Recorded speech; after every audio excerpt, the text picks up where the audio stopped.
Wow, welcome to episode 7 of Survive 6.5. And Shane, we've had a lot of dicks here. Way too many dicks. Too many dicks. A lot of dicks. Your So dick. what do we My negated it. dick. We lost a dick. And we brought on our first female guest. She's now, a lot of people know her as Amanda Verzoni, but that's not who she is. Her name's Amanda Earl, and we're so happy to have you here. So yeah, introduce yourself. Hi guys, my name's Amanda. Hi, Amanda. Hi.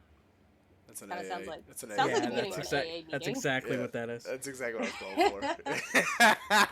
I was doing a callback to when I spent 2.5 years in the rooms.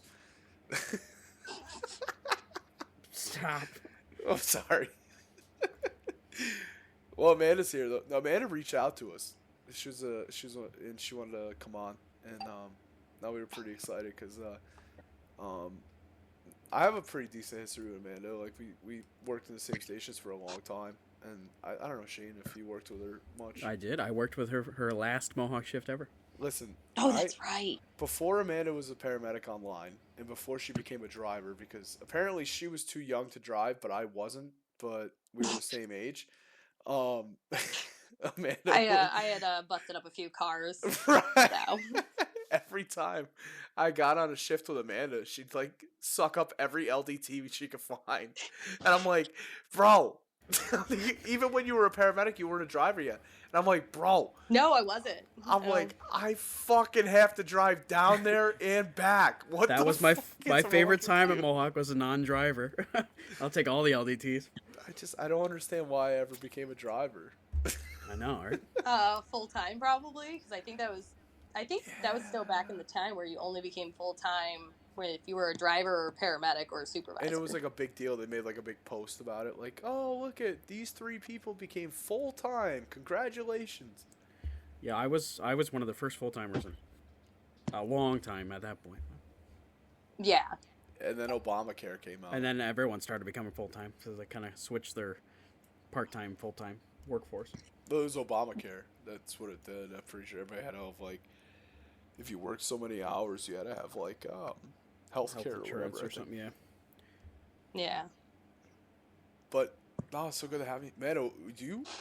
Are you out yet? No, I'm not. I am actually I do part-time EMS, part-time bartending. Where are you bartend? Kitty O'Byrne's in Schenectady. Oh my god, I love that fucking place. It's so far from my house, I can't go there anymore. But I used to go there all the time. It used to be like a giant party bar. It's kind of still has a little bit of that, but like definitely not what it used to be. I never went to a party bar. I don't know what you're talking about. Yeah, right. Yeah. No, it's Shane. It's this big Irish bar, and they always have like, these Irish bands in there too. And I'm out there doing a fucking jig, and I love it. Up the raw. Yeah, no, it's a fun place to work for sure. But so how many hours a week do you do with paramedic? Only 24 now. I just recently dropped down from full time to part time. You like it? Oh, it's definitely taking a ease off of a lot of stress, and bartending is actually so much more fun sometimes. I believe And it. I can make more money as a bartender than I can as a paramedic some nights. Same clientele, right?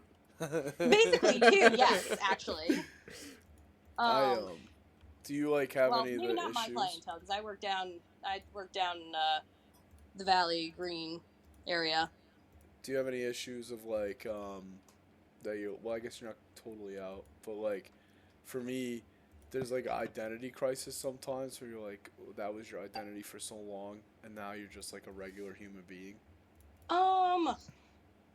No, because I'm still in it. I had more of an identity crisis when I switched from fire-based EMS and like being on a fire department back here to New York, and went back to just being a paramedic. That one gave me a small identity crisis for sure. I didn't really like feel like I fit back in well for a little bit there.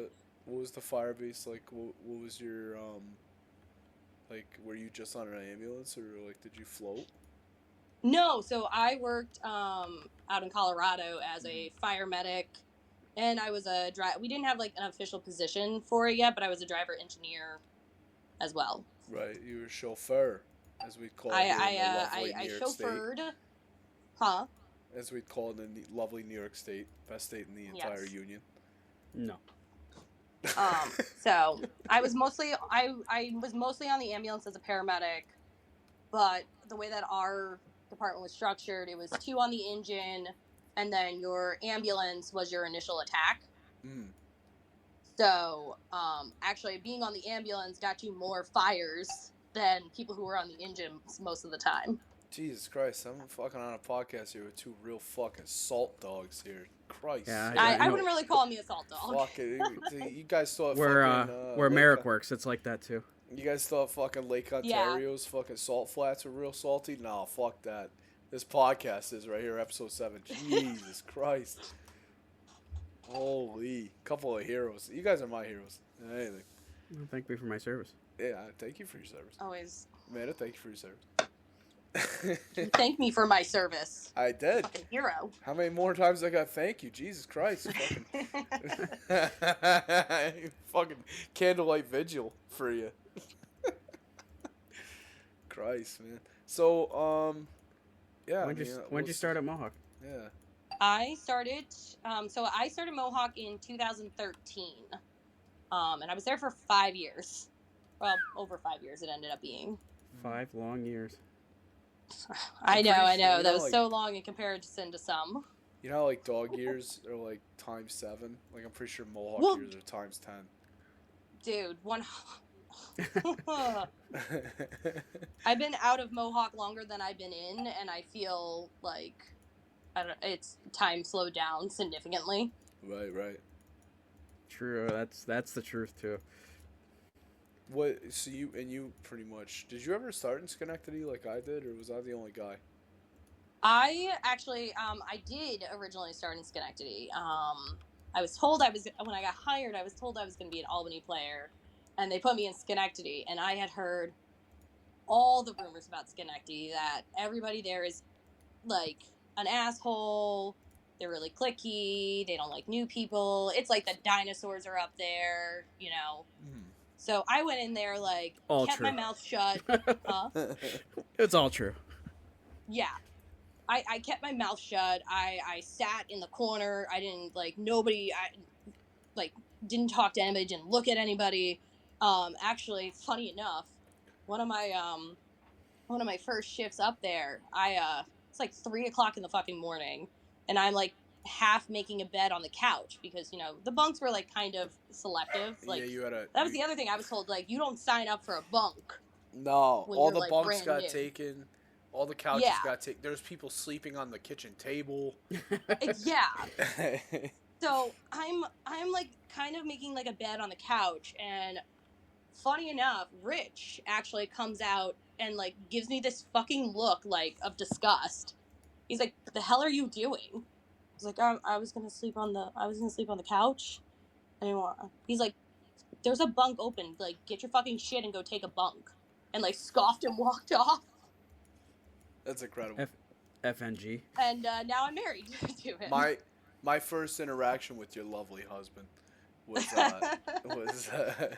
I was still it was like my first 2 weeks where I was still like doing the whole whatever where you ride as a third, and Julia Westcott was my preceptor, and it was me, him, and her, and we were in the Schaefer Heights what do you call it, elevator. Oh, there's my dog scratching on the door. Sorry.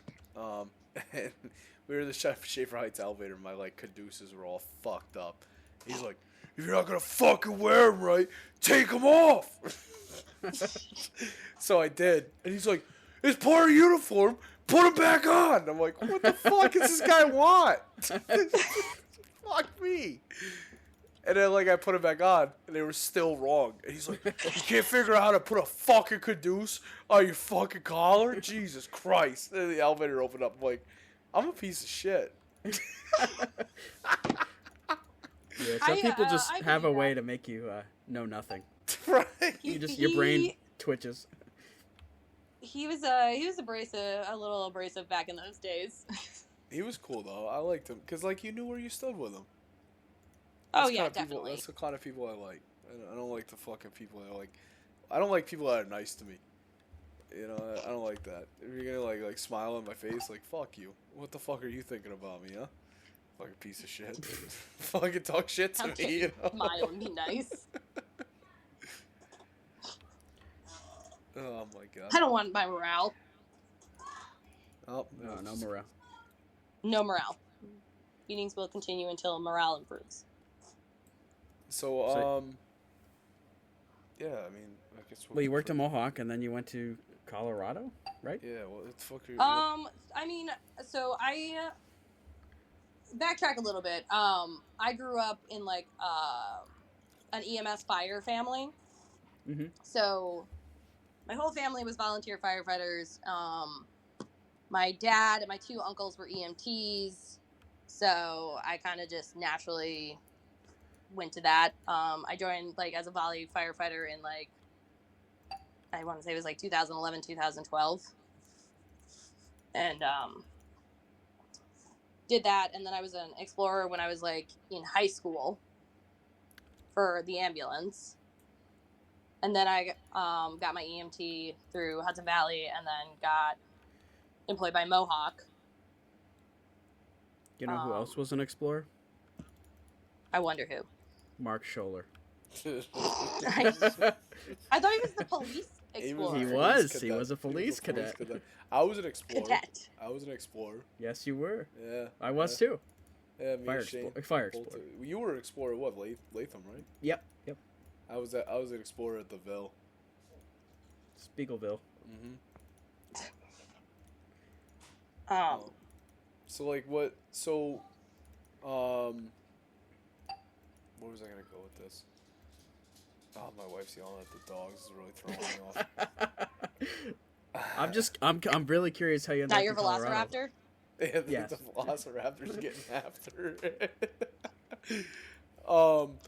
What was I? Now I forgot. See, everything's just like I'm pretty sure I have like ADHD. Yeah, well, we all do. You think? But, So, you went to Colorado to be a firefighter, or you went to Colorado and became a firefighter accidentally? How'd that work out? I guess it was more accidental than anything. So you went out there with no plan? No, I had a plan. I mean, moving out to Colorado was a change of pace. You know, moved out there with an ex of mine. Mm-hmm. You know, but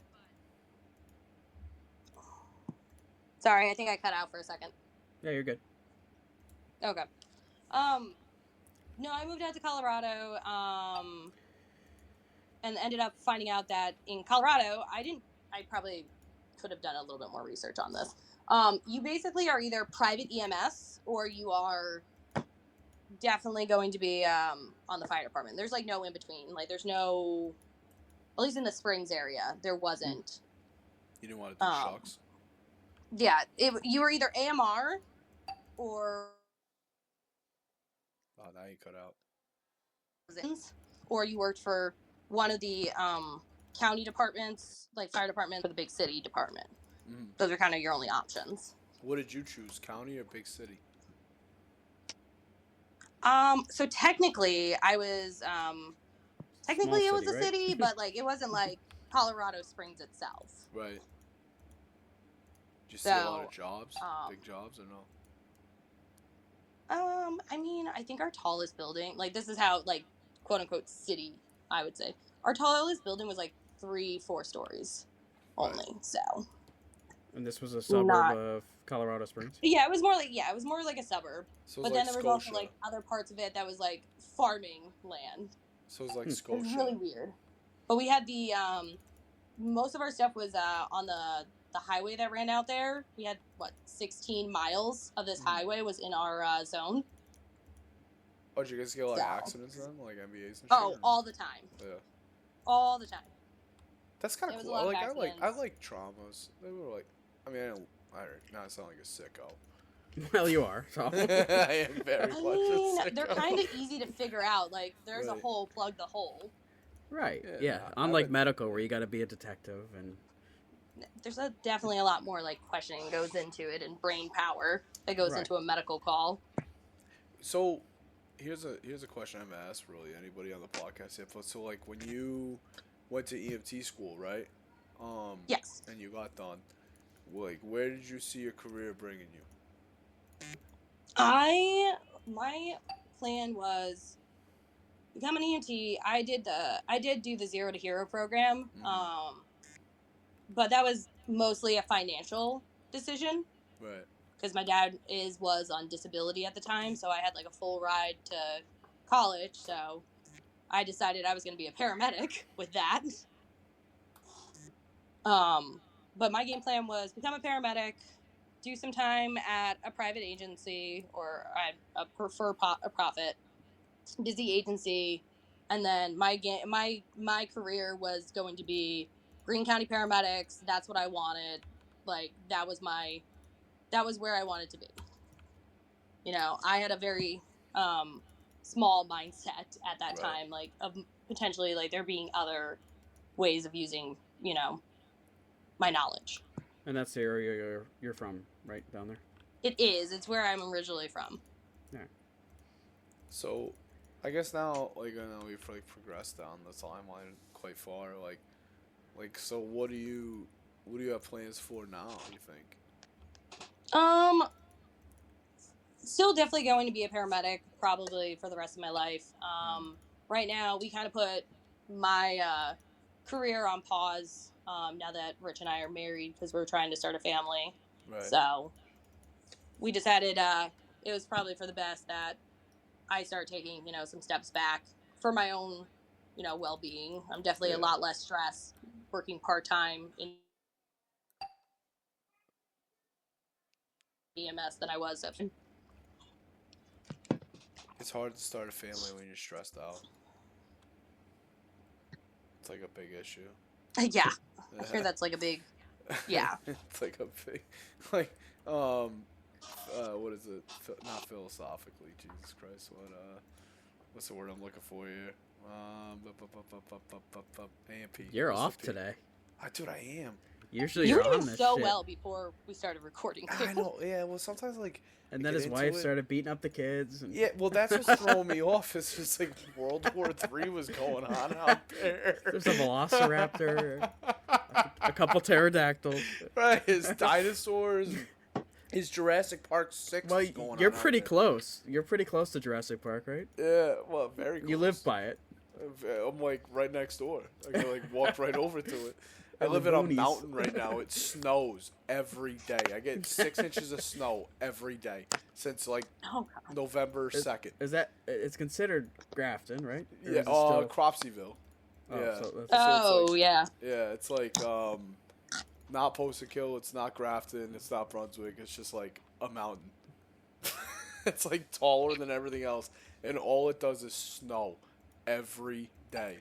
That sounds like paradise, you know? Oh, dude, I love it. It's right where I need to be. Yeah, I've definitely had to travel out there before. It's nice. You've been out there. Until you have to, like, climb the mountain or go down the mountain to go to work. In the snowstorm. That can be treacherous. And then, like, as soon as I get, like, off my street, which is, like, the end of the mountain, it's just, like, regular weather. Like, it's just my house. That's it. But that change in elevation is crazy. Yeah. I mean, I dropped down. It doesn't take much. I dropped down a few hundred feet, like, within, I don't know, like half a mile. And it a few hundred feet. A lot of snow out in Colorado, right? That's right. I couldn't breathe for like the first, I want to say it was like the first 3 months of living out there. Just the elevation change? All the way up, yeah. Oh, it's just, it takes you a while to readjust. That sounds awful. I did the Manitou Incline out there, which is like a mile basically straight up. I've done that a bunch of times, and it is hard, even for somebody who's adjusted to the altitude. Do you miss Colorado at all, or no? I do. I really miss a lot of my coworkers and friends I made out there. Right. As well as like I love the weather. I started snowboarding again when I moved out there. So, sick. You know. I always What's wanted the definitely Yeah, you should. But it is awfully expensive to live out there. Somebody told me that I'd be like, because I'm a really good ice skater, that I'd be like good at skiing, but I don't know how that translates. Were you out there before the marijuana legalization, or during? Yeah, or no, when I wasn't out there when it was already legal when I moved out there. Oh, okay. I wonder how Yeah. that process was. Well, we kind of did it here. I mean, No, we definitely it was are, we're, like, full in here now. You don't notice. You don't even notice. Man. No, that's the thing. Bro, we should legalize every drug, and it would just They make did it that. so much safer. Where'd they do that? They did Canada? that in Amsterdam, or no, Netherlands. I feel like a place in Canada did that. Oh, they should put. I mean, Canada's kind of. Yeah, it was an awful idea. There's just junkies Are everywhere. you talking about the 51st Yeah. state? Oh yes, Huh? maybe.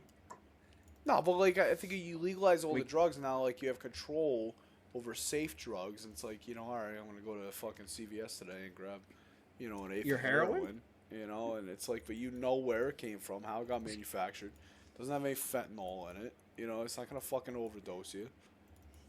Yeah, I just don't think it's gonna work as. I mean, as I feel intended. like it's probably not the greatest idea to let people just have free range of an addictive drug. We let people have free range over the most addictive drug, which is fucking alcohol, and the most True. damaging. I mean, it doesn't drug. work. It doesn't work out though. I don't know about you guys, but I don't think I've ever fought anybody who was just high on like regular weed. Never. It's always been like drunk people, PCP. Maybe me and Shane are just like the outliers, and we've like fought. Well, you every guys sound kind like of you guys person. got beat up like every single shit. Oh, every shift, me and Shane were in a fist fight. Yeah, but never anyone smoking weed. We fucking. Hey, nobody smoking weed ever wanted to fight me. Well, me and Shane Right. were fucking. You know, obviously we're the founders of the Hilltop Heroes, and then they shut our station down after that. But you know, we got into some shit. You know, like we fucking there was like, oh, there's a bad call, we better fucking send Kyle and Shane. And that's just how it went. Sometimes we it just feels got- like I that. I don't understand how in Brunswick you guys managed to fight people. Like, Well, because I feel like I wasn't had always- a it wasn't always experience when I Brunswick. worked out there. we weren't always in Brunswick. Oftentimes, Towards the end, we were never. in Yeah, Brunswick. like right at the end of me and Shane's like heyday, we would just like come in. I'd get off of working a double at the track, and I'd be like, yeah, I'll work at fucking 11 o'clock at night until 6 o'clock in the morning the day after, or whatever, like 2 days after with Shane, sure. And then they'd be like, all right, we need you bound in Albany. We just spent fucking 36 hours in Albany after I just did fucking 18 hours at the track.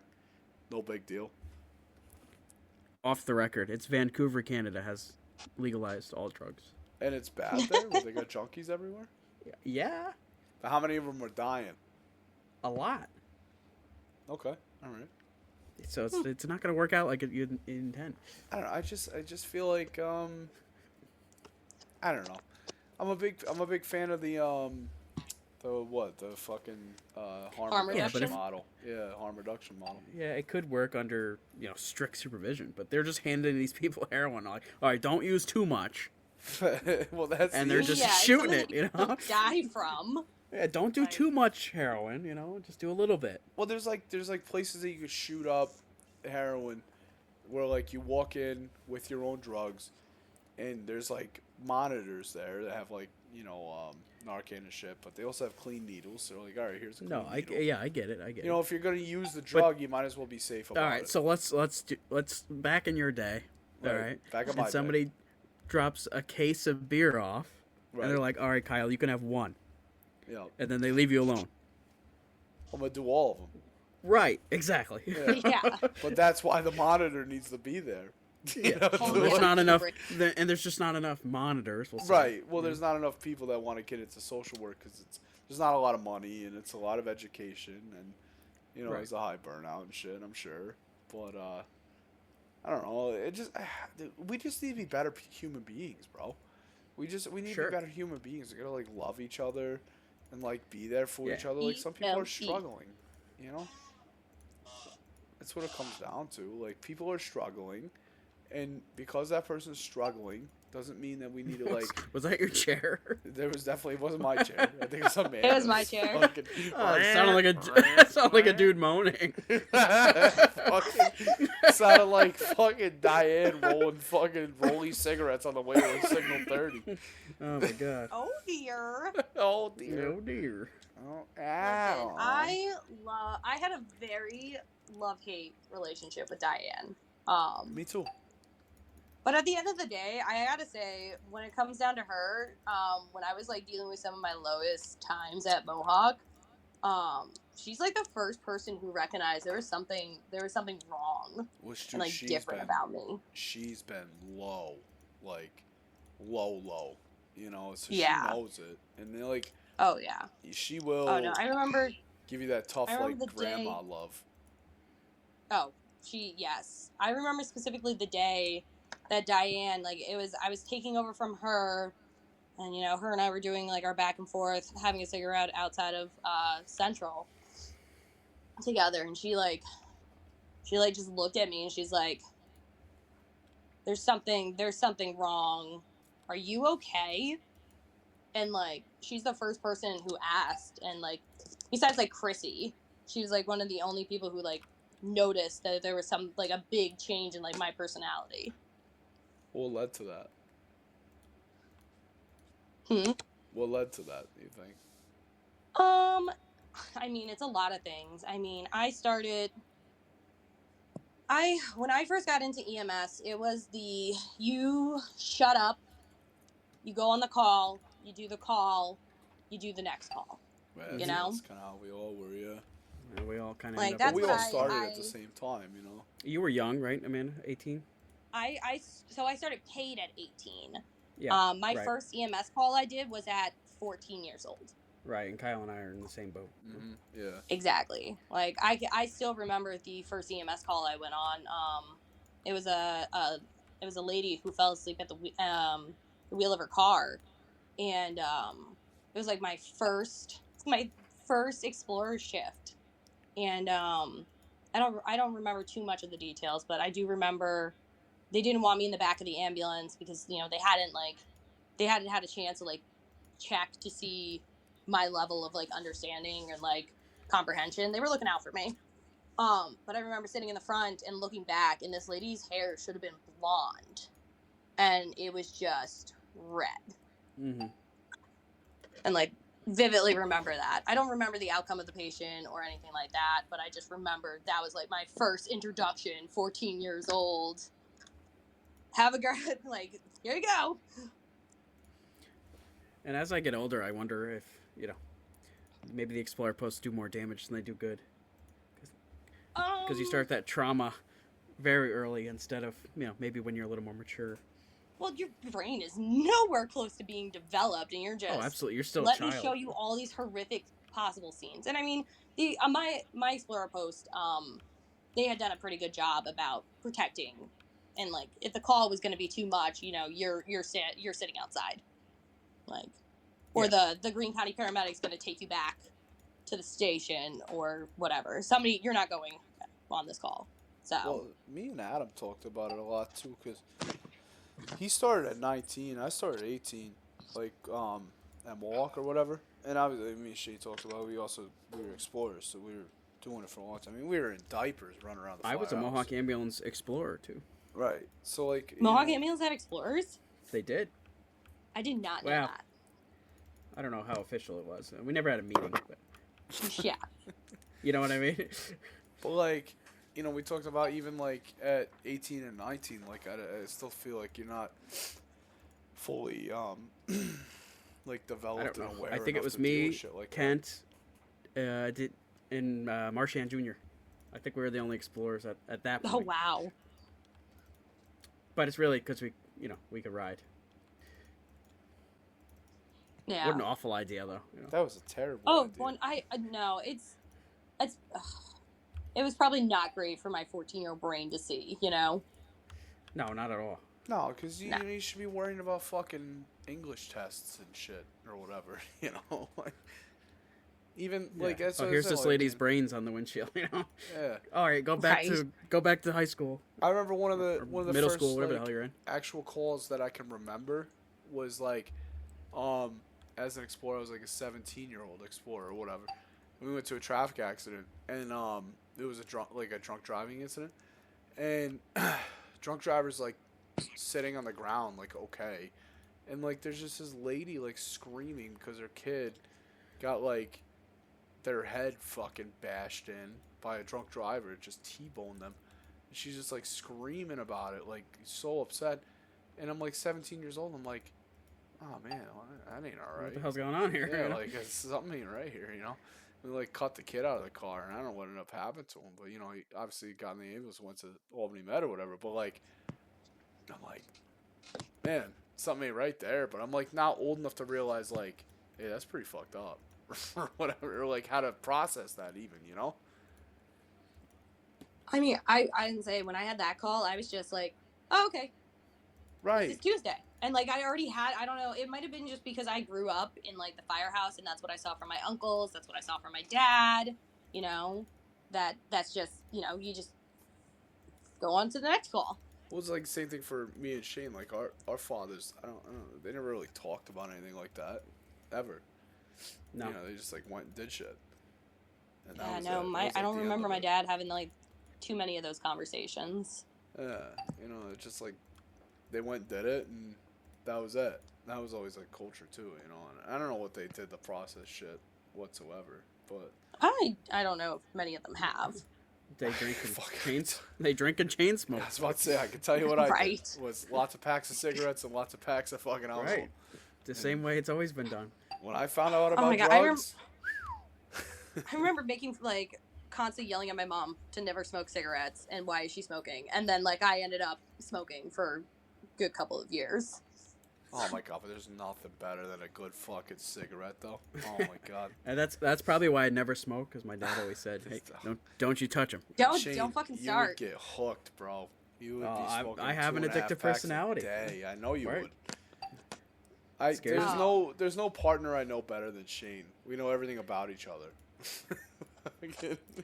But like me and Shane knew each other when we were little kids too, like Right. kids, you know. So we grew up like we just been like fucking two brothers that like from the start. You know, then we wound up working together. Jesus. Terrible idea. Oh, God. But like half of Rensselaer County thought we were heroes. We showed Yeah, up and we we're like, were. oh, thank God Shane and Kyle are here. And even when we have no idea like what we're doing. No. I love that that's how they responded to you, even though they knew you. When I was like one of the first like kids to start like working EMS in like my area, and so like these are people that I like saw me in diapers, and they're just like, oh, hey, you're old enough. It was funny. We'd go out to like places like Post and Kill and stuff like that, and they would just like come up to us and like bow down to us. Like, what do you guys want? What do you guys need? What should we do? What should we do? It's like, bro, I don't know. I don't know what's going on yet. As long as you have a Honestly, plan. though, that part of the county you- was always really great to work with. Oh, Oh, absolutely. yeah, for sure. They were. If They you were have the a best. plan and you sound confident, everyone will go with you. And that's what I did every time. Fake it till you make it. Make a plan, and we'll go there. You You just know have what's to funny? sound confident. I was at work a few days ago, and they were talking about like being frustrated about something like, you know, trucks breaking down, shit like that. And I was like, yeah, no, that shit don't frustrate me. And they're like, dude, nothing frustrates you here, huh? And I'm like, you know what really frustrates me is you go on a call in the city of Rensselaer, and it's an 8-year-old little girl, and she's having trouble, and she's talking to you, and she says, you know what, I'm having an asthma attack. It's like, all right, honey, I can see that. And you give them the nebulizer, and it doesn't work. And so then you give them some epi, and it doesn't work. And they just keep getting worse. It gets to the point where, like, you have to give them, like, fucking ketamine and some other fucking drugs to, like, you know, intubate them. So you intubate them. That doesn't work, and their pulse ox just goes from 90 to 80 to 70, and now the pulse ox can't even read. And then their heart stops. And then you do CPR by yourself, and you tell the driver, you need to step it up. We got to get going. Like, you know, we're doing CPR back here. And you're by yourself. Pump it on the chest. And then you get there. And there's another crew. And the fucking driver comes over to hop on CPR. And Wait, another medic. is this the story where the driver started going the wrong way? Or is that a different story? I'm not talking about that part. Fucking. And you're screaming from the back? Fucking like, where the fuck are you going? Yeah, that one. That's the same story, right? Like, this little fucking girl is dead. Driving to Selkirk. Yeah, I'm like, what the fuck? We're on fucking the Northway going south. I'm like, what the fuck are you doing? All you had to do was drive straight over the bridge. Meanwhile, I'm doing compressions after I've intubated this little girl and given her every drug in the fucking drug box, it feels like. And yeah, we get to the hospital, and the medic gets to the mom to console the mom, and the driver comes over to do compressions, and you bring him into the fucking hospital, and you guys work her for fucking 20 minutes, and then the doctor goes, we're going to call you here, and you got to sign witness on the death certificate, and then you go out there, and you fucking sit on the curb, and you're fucking crying, and your hands are shaking so bad that you can't even light your cigarette, so the fucking driver or the other crew has to light your cigarette for you, and you smoke it, and then you get everything together, you get yourself pulled together, you get in the ambulance, and then so you get, as soon as you call back at service, we need you to go to this fucking address for somebody that has fucking gout, whose feet have hurt for 3 fucking days, and you gotta treat them the same way you treated that little girl who just fucking died, and that's frustration. And I was like, and my boss looked at me and was like, bro, you all right? And I'm like, yeah, no, bro, I'm all right, bro. I'll just let you know what frustration is. You know, that's a whole fucking thing. That's a whole fucking thing, man. Where, yeah, we came across the fucking, what is it, Dunn Memorial Bridge, and then all of a sudden we hopped on 787. I'm like, all right, we're taking a weird way to Albany, man, but we're probably following GPS. We're probably gonna go up to like fucking, what is that, Morris Avenue or whatever. And then, fucking before I know, we're going down 87, and I'm like, where the fuck are you going? We're going to Albany, man. And I'm like, we're going to fucking Kosaki! The little girl's dead. I'm by myself, trying to fucking 1, 2, 3, 4, hitting 15, okay? And then hitting the bag myself, and I'm like, what? I'm like, fucking, come on. I'm staring at the fucking monitor. I'm like, please. She's asystole. I'm like, please give me something, please. And yeah, and then you fucking sign witness on the death certificate. Like, that's the worst fucking feeling you could ever have. Ever. Wow, that was pretty dark. I'm sorry. Did that dark there. You good? Anyway. I had to let it out. I had to let it out. Fucking. But that's frustration, man. Trapped down there deep. That's fucking frustration. You know. What are you drinking? Happy Dads. Happy Dads. Please sponsor You don't sound us. very happy. Please sponsor us. Please. Oh my god. Have you ever had anything like that, Amanda? Actually, yes. Yeah. Well, so out in Colorado, we had 2 kids that got plowed down on like one of our faster roads in the city, and we had standalone ERs, so it's literally like an urgent care, but has like ER, like more equipment. Right. And so this actually happened out in front of that, that intersection. And I was the second medic coming in, and the first medic had, called the first kid right in the middle of the road, and a bystander had taken the second kid and ran them into the ER, right? And so we're working the kid in the ER, all of us, from the fire department, the ER staff, because we've had to work codes with them before. It just happens. Yeah. And we end up losing that kid too, right? Yeah.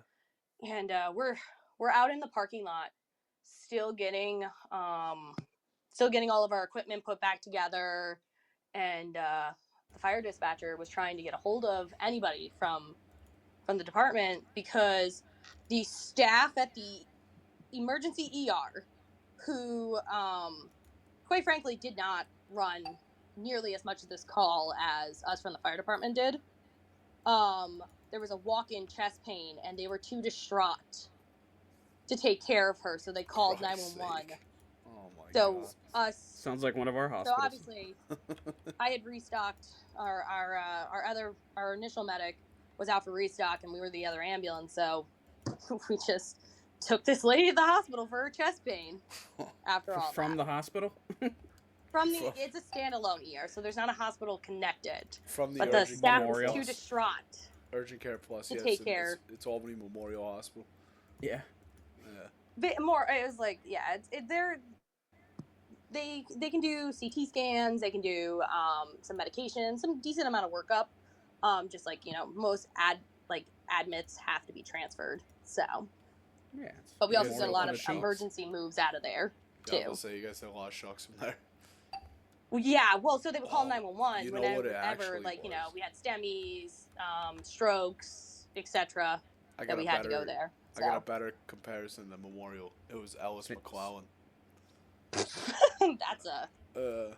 that Mary's. doesn't exist. St. Mary's, remember St. Mary's? Oh Yeah, my after God. they Yes. closed. Listen, Ellis McClellan was like a fantastic ER, but if you knew this person needed anything more than an ER, you did not bring him there because you would shock him fucking 5 minutes later. Oh, 100%. Yeah, you don't want to make like, more work for yourself. That was the worst. No.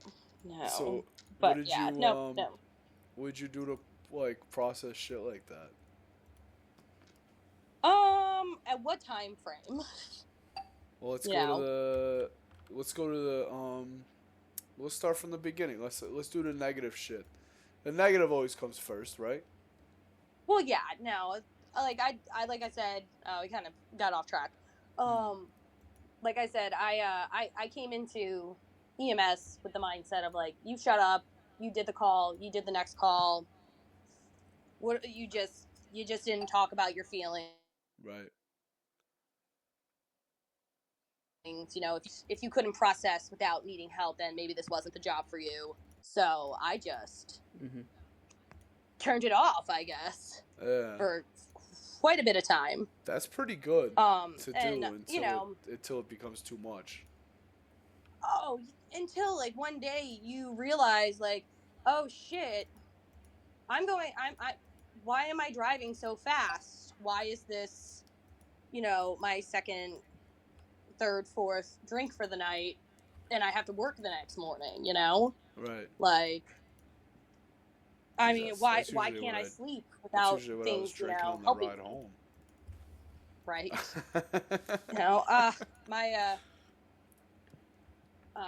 Mine was it was probably 75 to 150 of Benadryl every Jesus. single night. To what, sleep or to you sleep. were trying to get high off it? To sleep it was mostly for sleep. And I thought I was so fucking quirky at the time. I drank my Knob Creek out of a teacup. Oh, I love Knob Creek. Huh? I love Knob Creek. I love Knob Creek maple. But that was my thing. Like, I had about a teacup to 2 teacups full of Knob Creek, bunch of Benadryl, and that's what teacup, finally got me to sleep. Like a coffee cup? Like I don't even know how to describe like or a is it teacup. like I guess smaller like than a a coffee shorter cup? coffee cup.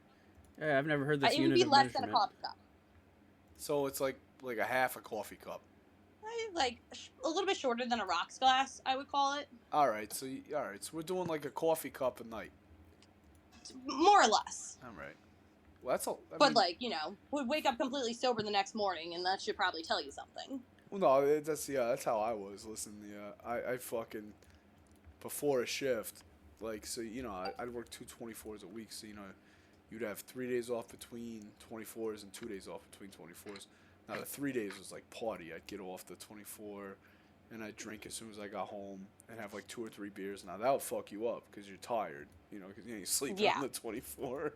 So I'd fall asleep on the couch, wake up at 1 o'clock, and I'd drink from 1 o'clock that afternoon through the next day, and then into the next day, and then fall asleep about 11 o'clock at night, wake up at 5 and go to shift, and I'd be like completely sober. Have you ever had to I don't know if you've had this problem.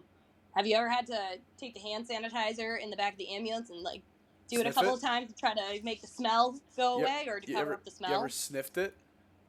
Oh, well, yeah. Sometimes you get the shakes a little bad. You give it a good snort, Shauno was good at that. He'd be like, bro, you're shaking. You're sweating. I actually liked the scent of the New York one that they provided. Really? Oh my god, I love it. Shade, yeah. Don't ever get heavy into alcohol or drugs. Jesus Christ. Fucking Shade's gonna take one fucking line of Coke and he'd be like, turn into fucking pit bull. Yeah, I'd be like that lady in Albany that drinks Listerine. Yeah. Oh my god, you remember her on the Yeah. south side? Yeah, You've definitely picked her up, Amanda. I'm sure. Got Oh, banned from all yeah. the CVSs. She was Yep. drinking the fucking Also- mouthwash. There was that one, and then there was somebody who was drinking was it vanilla extract? I've had that one. You know, That my sounds mom. disgusting. My mom. I was just making It's Christmas cookies. alcohol. Yeah, I was just making Christmas cookies with my mom, and I opened up the vanilla extract, and I just took I got a whiff of it, and I was like, "Mom, what the fuck is this?" And she goes, "Listen, if you're gonna drink that, just go make yourself a drink." And I was like, "I'm not drinking it. What the fuck?" It was like, "It smells like fucking alcohol." And she goes, "Yeah, you just take vanilla beans and vodka. That's how you make fucking vanilla extracts." I was like, "No I didn't know fucking that. way." Yes. Yeah, you see, fucking pretty much you're making schnapps. That's your extract. You make a vanilla didn't know More or that. less, it's without the sugar, but yeah. Mm-hmm.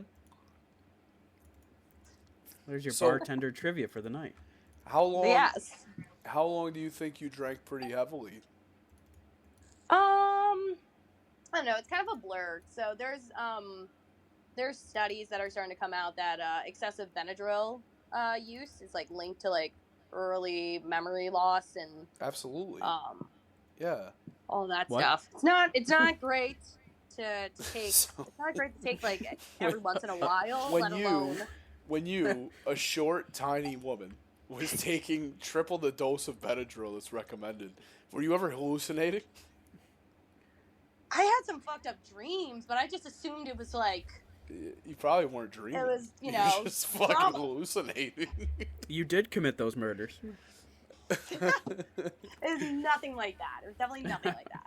This is on record, folks. Guilty. Guilty. We just fucking. We tricked solved you. So many Got you on the murders. podcast. But no, it was insane. And then there was one point I had a coworker who had trazodone I can't that do trazodone. that I borrowed from her. I can't do it. I got prescribed trazodone, Dude. but every time I took it, I pissed the bed. Oh, Jesus Christ. This is so fuck. I'm What a sorry. time. I'm sorry. Fucking, it helped me fall asleep. Fucking, you guys couldn't fucking carry me past that point there. Jesus Christ. When I took Fuck. trazodone, I pissed the bed. And then fucking I couldn't Oh my take god. it. It made me Well, I knock think- out wait. like a baby, and I'd sleep for 8 hours, but I'd wake up in a puddle. Well, I think we Every lost Amanda at the perfect time. I missed the very. All I come back is I pissed the bed. Fuck, that's what I'm saying. I can't take trazodone. It fucking made me piss the bed. Oh my god. Shit. And fucking, when I was in rehab, they used to have a thing called the hat trick, right? So it was 3 drugs that we could take, like, over the counter. And it was clonidine, which is like it's an alpha inhibitor, so it's like a anxiety medication or whatever. And then we could take melatonin, and we could take trazodone. And like a lot of people would take the hat trick every night. So you take all of them right before bedtime, and then everybody would like wake up with drenched sheets, and I'd wake up with piss drenched sheets. It was the best sleep I've gotten in my entire life. It's one of those Oh dreams my where you're dreaming God. about a pool and, you know. You're just You didn't like, get weird they're- dreams on it? oh God, did I ever? Jesus, and they were always got, about me like- pissing somewhere. Because Imagine obviously that. I'm pissing the bed. Well, you were. I'd be like at the mall, and we'd be like walking down, go to a Hang store. on, and hang be on, I like, gotta I'd be like, piss. Oh, hang on. And I'd Right like in this fucking bush. piss right there in the middle of the mall. And then we go to the store, and I wake up, and I'm covered in piss. I'm like, fuck, dude. Why does this keep happening? Imagine that. So Oh yeah, my I can't God. take trazodone's great at knocking me out for 8 hours. Like trazodone's a medication where like you have no option but to sleep if you take Yeah. enough of it. And you better have like an 8-hour block to sleep because you're getting at least 8 hours. Oh yeah, no, I definitely I slept hard and I fucking weird dreams like. Like what? Let's hear some of the dreams. I mean, it was just like I don't know. It was like weird, like, almost, I don't know, I'd never done acid, but it sounds more like an acid trip. Oh yeah, It's like no, the best me way I either. can like Never, describe it. definitely never done Very acid. like, felt like I was very floaty and like falling and just weird movements. So one of the That's like the best way I can describe it. One of the active ingredients in a lot of psychedelics is DMT, and your brain actually makes DMT while you're dreaming. That's like the toad, right? Yeah, I mean, and so like maybe you did feel like you're having an acid trip because you were having more DMT than your body's ever been used to, because you're making regular DMT. Because you're finally getting into a REM sleep.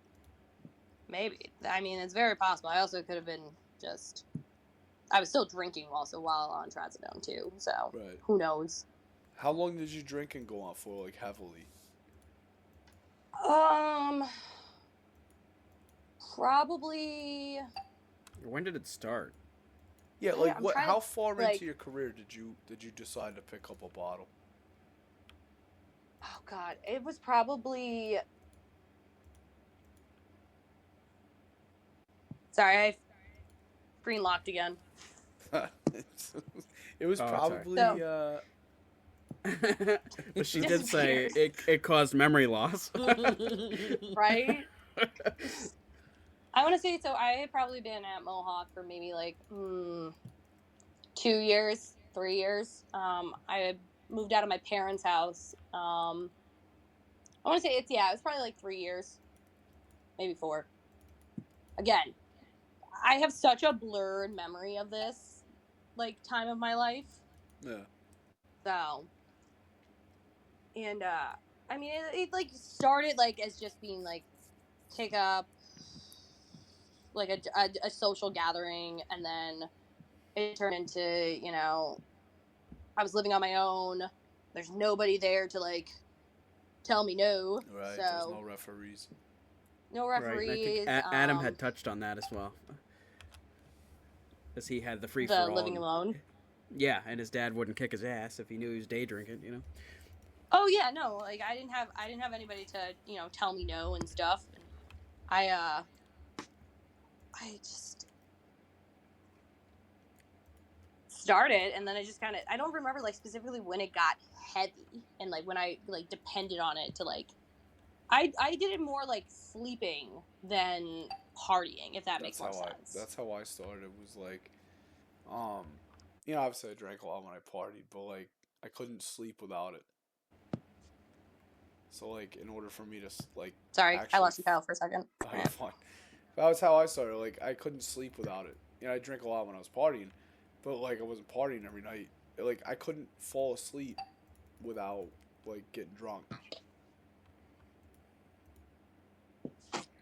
Yeah, and it's kind of like, I don't think I ever really got into, like, the using it to, like, go out and do, like, ridiculous things. It was really just I did it in my home, and I don't think, like, that's why a lot of people, like, didn't really know that I was doing it. Right. Because my roommate at the time, he was, like, never there, so. I mean, it's just, like, it's funny, because, like, it's so easy to hide. It's like, the easiest thing to hide. And then people will be like later on, they'll go down and they'll be like, oh my God, I had no idea you had a problem. And it's like, because I didn't want you to know. Oh, yeah, I mean, I had a significant other who did a really great job of hiding, and I had no idea he was going through, you know, a bottle in less than a week. Right. Had no idea. Like, the bottles would be put out to the trash can before, you know? Well, it's just like it's such an, you don't think it's an easy thing to hide, but it really is. It's such a stupid easy thing to hide from people. Like drinking or drug use. Like, you know, so many people that are like, I had no idea that you like were heavily into drugs. I'm like, yeah, I didn't want you to know. That's why. I knew you were drinking, but, like, I just thought you were young and having fun. Yeah, I just, like, I mean, for a while, that's how it kind of started. It was, like, young, having fun, drinking a lot. I'm like, man, this makes me feel pretty good. And then when I hurt my back the first time, I got prescribed, like, Oxycontin, you know? Oh shit. And you know, I took a couple. I'm like, this kind of helps out, and like then I like found I'm like, you know what, like the way it started was we were like me and a few others were doing a bunch of cocaine one night and getting ready to go out to the Detroit bar crawl, and I was like, dude, why don't we crush this up and fucking do it with it? And we did, and that was lovely. But then I'm like, you know, why am I fucking like swallowing these? Like, why don't I just crush them up and fucking snort the Oxycontins that I did? And that was just a slippery slope. Because then you lose your prescription, you're like buying pills from like some fucking ski ball at the gas station. And then they're like, well, you know, you save a lot of money if you just do heroin. And it's right. And it is like no better drug than heroin the first time. Oh no shit. Well, that's what people do, is they try to chase that first high every time. Yeah. I mean, I definitely count my blessings because, like, I have addiction in my biological father's side of the family. And, like, so I've always been, I thought I was always being so cautious about it because I knew, like, you know, it ran in the family. So, like, I'm gonna watch out for it. And, like, next thing I know, again, drinking a bottle in a week. Less than a week. Slippery slope, yeah. Well, because like you find comfort, you know, you really do. You find comfort in like being high or being drunk or whatever. Because a lot of things become easier. You start feeling better. You know, you get that feeling, and it's like, well, now I'm gonna chase it, and then it becomes to the point where your body, in your mind, really, it's your mind. It gets like dependent on it. Where it's like, you know what, I'm gonna get off shift, and you know what I like to do when I get off shift? I like to have a few drinks. So you do.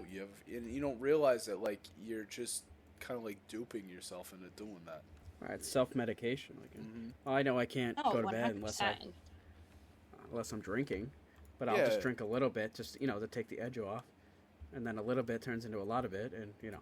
Well, my problem for a long time was like, you know what, like me and Coleman always joke around about it. Like, we, you know, somebody'd say like, hey, you want to go to a bar for a beer?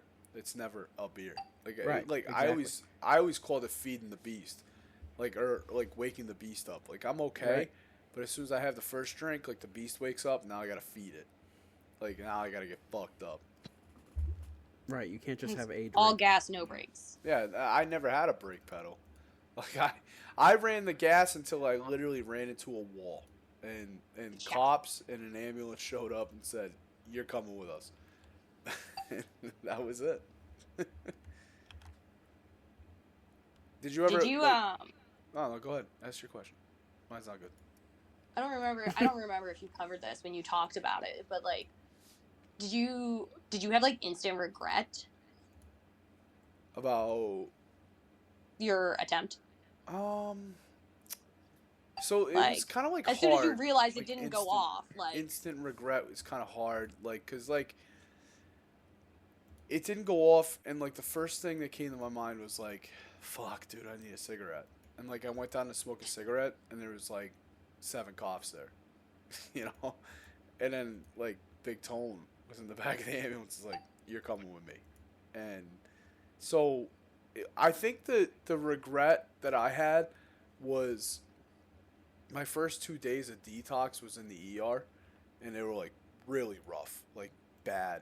And like I always talk about, like Shauno slept on the floor for 2 days, almost 3 days straight. Just slept on the floor, just like to be there with me. And I don't remember much of it.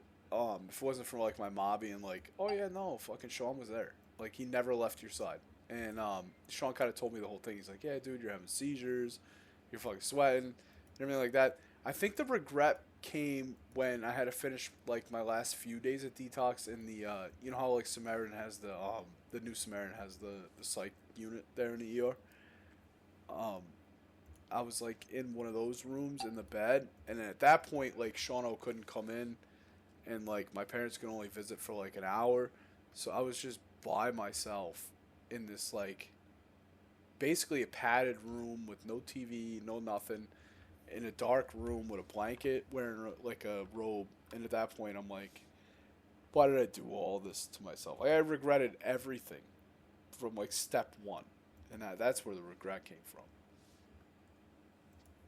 Like when you say step one, like are you talking about like I guess like every when you started drinking, or like yeah, like that, and like just every decision I made. Like that's where I started. Like when I was sitting in that room, dark room, still suicidal, still like sad, just crying, just straight crying the entire time because I'm by myself. They lock the way they do it. Like I guess it's a safe thing, but like you're just locked up by yourself in a room with no like entertainment or anything, with a blanket and a robe and a fucking bed that's not even comfortable.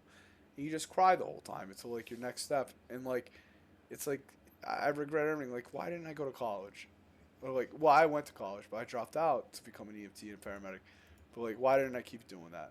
Why didn't I get in the fire department? Why didn't I do this? Why didn't I like pursue sports? Why didn't you know? It's like all those thoughts go through your head, and you start feeling like a fucking failure real quick. And I don't know. Luckily for me is like I went to like a decent mental health. I went to Four Winds, and I spent like 10 days there, and everything was good. But the best thing that happened to me was I spent fucking like almost 2 months in rehab, a fantastic rehab, Tully Hill, that just like fixed everything. I mean, it didn't fix everything for me, but like it really made me realize like there's more people like me that think like me. Yeah, I think not being alone in like similar people who have been in similar situations is definitely nice to be able to surround yourself by and see where they came from and why they ended up in the same like not like the exact same space that you were in, but like a similar space. Like what decisions brought them there. Right. Well, the sad part is I was never truly alone.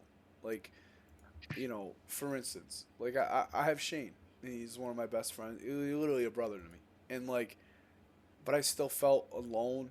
And, like I had like people like Coleman, and I had like all these people. And but at that point in time, I felt so vulnerable and alone, and that I felt like it was just me against the world, and I couldn't do it anymore, and that's why I wanted to like stop. But luckily, I failed at it. So then I like realized like I do have all these outlets. I'm just not using them. It's like my own like selfishness. Like I'm not using them, and I'm also really bad with like self-sabotaging and stuff. But like self-sabotage is definitely it's definitely a killer. I mean, and then yeah. it doesn't just hurt you, it hurts all the people around you. Well, that's the thing. Like you get so down and out about yourself that you just like you need to make it worse. And like your brain, and I think like there's a lot of people that I've talked to in this business like that the self-sabotaging is like super common, because I don't know if it becomes like a I guess like a defense mechanism maybe or something, but like it's so common. And I don't know if you've ever struggled with that or not. With like I guess like even though things are going really well, you somehow have to make it worse for yourself because like that makes you feel more comfortable, or I don't know. I guess I'm sure there's probably behaviors I've had in the past that were self-sabotaging. I mean, there was a period in my life where I kind of was just. I mean, I had a lot happen in my life, and then I was working on top of it, and then, I just, like, I did things that, like, I definitely didn't need to do. I was mean to people I didn't need to be mean to, you know? So. Do you ever, I guess you ever have, like, regrets on that, or no? Like, things that I've said and, like, did while I was, like, spiraling? Yeah, like they still come up. Oh yeah, there's definitely things I wish I had done differently. I mean, I can even say like there's points in my life where I wish somebody would have. Honestly, I wish somebody would have put me on a 72-hour hold and made me, actually take care of myself. I got lucky. I got really lucky. I had a lot of people looking out for me that night, and it forced my hand because I wouldn't have done it. I would have like push the gas pedal even further. I would have found a way to make it go further. I mean, at that point in time, I was down to the floor, but, I would have found a way to make it go even faster. I mean, there's just sometimes you got to find the rock bottom to build a foundation back on, so. Well, that's the thing. You talk about that a lot in, like AA and stuff like that, where, like, you have to hit your absolute rock bottom and be willing to change, which is the hard part. Like the person has to be willing to like better themselves in order to, I guess like become sober and shit like that. You know, It's hard. It's hard. Yeah, it is. You have to completely crash. It's easy to take the easy road, right? Yeah, no, it is. Most of us will take the easy road. You which think is about doing the same thing over and over. Yeah, you think about, you know, if there was like a two roads in front of you, and one's flat, but it's full of a bunch of dangers, and one's a giant hill, but it's like technically the safer route, you're gonna be like, you know what? I think I'm gonna try the flat one because I don't want to go up that hill. Right, it's less effort. Fuck it, I'll just go that way. And I did that for a long time. A long time. Yeah. I guess sometimes you just have to like embrace the pain to feel. Yeah. That's how I stayed at Mohawk for 11 years, you know? It's just, you're comfortable and you don't, you know, it's just normal. Like, time to get up and go to the sock, you know? You were good at hiding it though, man. I mean, like, I could tell you from a damaged person to a damaged person, I could tell you were damaged, but like, I couldn't, you know, act on it, I guess, you know, because he was like, nah, but she's still holding it together. You know, like, I don't know if people felt that way about me, because I wasn't holding it together, but... Oh, yeah, no. I mean, there was people in my life who knew bits and pieces of things that were going on, but, like, I wasn't, you know, I have, like, there's, like, two distinct separate times of my life where I can definitely say, like, I was at a fucking low point. Let's touch on it. I mean... The first one was trying to think like how to like talk about this without I don't want to hurt anybody's feelings. Right. But like my I had been dating this guy at one point, and he wasn't a great person to me. He was very I don't know, charismatic to others. And so he did a really good job at, like, you know, getting my parents to really like him. And I was just dealing with a lot of that. And then I was also, you know, I was at work all the time to avoid being at home. And, you know, and that's the time where Diane had, you know, she had pulled me off to the side when we were doing our thing. And she's like, are you okay? Because, like, at that point, I had lost, like, 30 pounds. I was, like, I don't even know. I was like kind of skin and bones, and you know, not really skin and bones. I can't say that, but like in comparison to what I was, right. And you know, she could just tell there was something wrong with me, and you know, that relationship went on for a little bit longer, and then when I was like, it had ended, you know, I just kind of was on my own. I had a roommate. He was never there though. You know, that's a whole nother story. But yeah, there was just one day, like, I was having issues, like, dealing with some of the recovery from that relationship. And then at the same time, I had gone on this call, and it ended up being the nurse who was there on the day that my Grammy passed at the nursing home. And I was taking care of her and taking her into the hospital, and her and I were going back and forth, and she's like, oh, I remember you. And my Grammy is like my hero. So it was such a weird experience. And I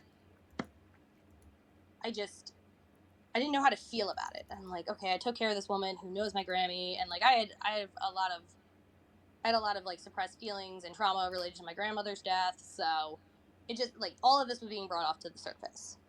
Right. And I didn't know how to feel about it, and I reached out to a family member, and I asked them, I was like, hey, this happened, and I don't know what to do. And unfortunately, that family member did not have the greatest response and called me some names and basically told me that my life was going to trash, and that you know, I I was a shitty person and whatever. So I just remember I was like cooking that night, and I don't remember what I made, but I was just like sitting in my kitchen, and I was drinking, and I just happened to notice that one of my friends was in the area on like Snap Maps, Snapchat. Like I think you still can see like friends on maps on that. Yep. And so I texted him. I was like, "Hey man, like jokingly, I was like, I made mac and cheese or something. Want to come over?" And like, I like he came over and we were eating whatever and drinking, and I just bawled and like was crying, and like I told him, I was like, I need help. Like I need help. So I stupidly enough, I admitted I needed help, and I at least did the work to stop drinking from that point on. What'd you do? I ended up cold turkey, or I dumped all the whiskey that was in the house because for some reason that was my drink. So I just dumped it all, and I refused. I just refused to drink whiskey, and I didn't drink whiskey for like a solid, probably almost 4 or 5 years from that point. Until I had I don't want to say relapsed, but like I just had like a moment of stupidity and I started drinking it again, and then I finally got into therapy, which fixed a lot of that. Therapy's good. Oh yeah, no, it took my therapy journey was also a fun one. Of when I only finally got therapy, like actually went to a therapist back in 2020. That's when I finally actually went to a therapist. You think you had a hard time finding like one you jived with, or no? What's that? Did you feel like you had a hard time finding one that you like really jived with, or no? My first one was through what is it, EPA, AEP, whatever it is, like the employer. Yeah, like not necessarily crisis, but like I need a therapist today. I guess, yeah, you can call it crisis. So I was with her for like a couple weeks, and she's like, so we need to find somebody a little bit more long term. Right. Right. So I ended up. You need special help. You're so fucked up. We need to find somebody better than me. She's like, I don't know if I can help you right now. And at that point, she was thinking, I had PTSD from another incident that happened. And so they got me in touch with this other therapist. And luckily, like my second therapist, the one that I actually had long term, she and I got along like right away. But damn, did she make me do the work to figure out, she could have given me answers day one, and she didn't. No, well, that would have made you not come back. Exactly. So, I mean, she definitely made me do the work, but she was so coy about it, and I didn't even, it was like one of my final like meetings with her before I ended up moving back to New York. She was like, she's like, okay, and I was like, I don't know why I couldn't just fix this, and she's like, well, I couldn't give you the answers like day one. You had to work through all this yourself and process it. Absolutely, you absolutely do.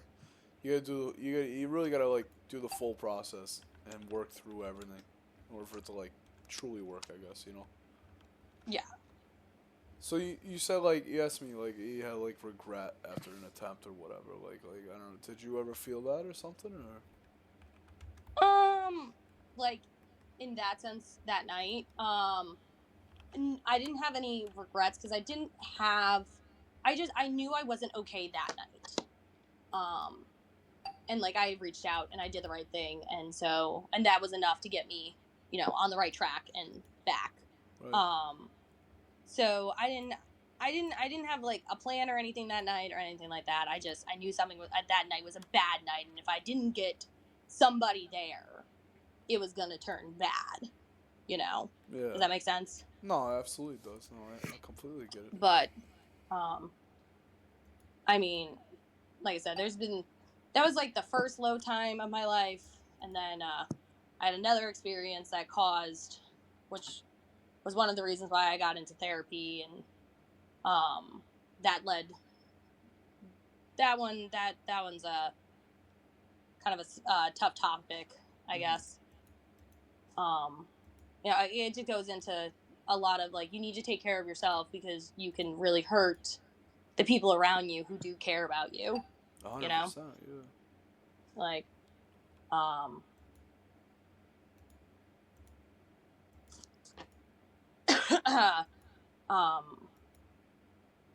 trying to figure out how to approach like the whole story. Right. Right. Well, talk about where you think it started, I guess. Well, I mean,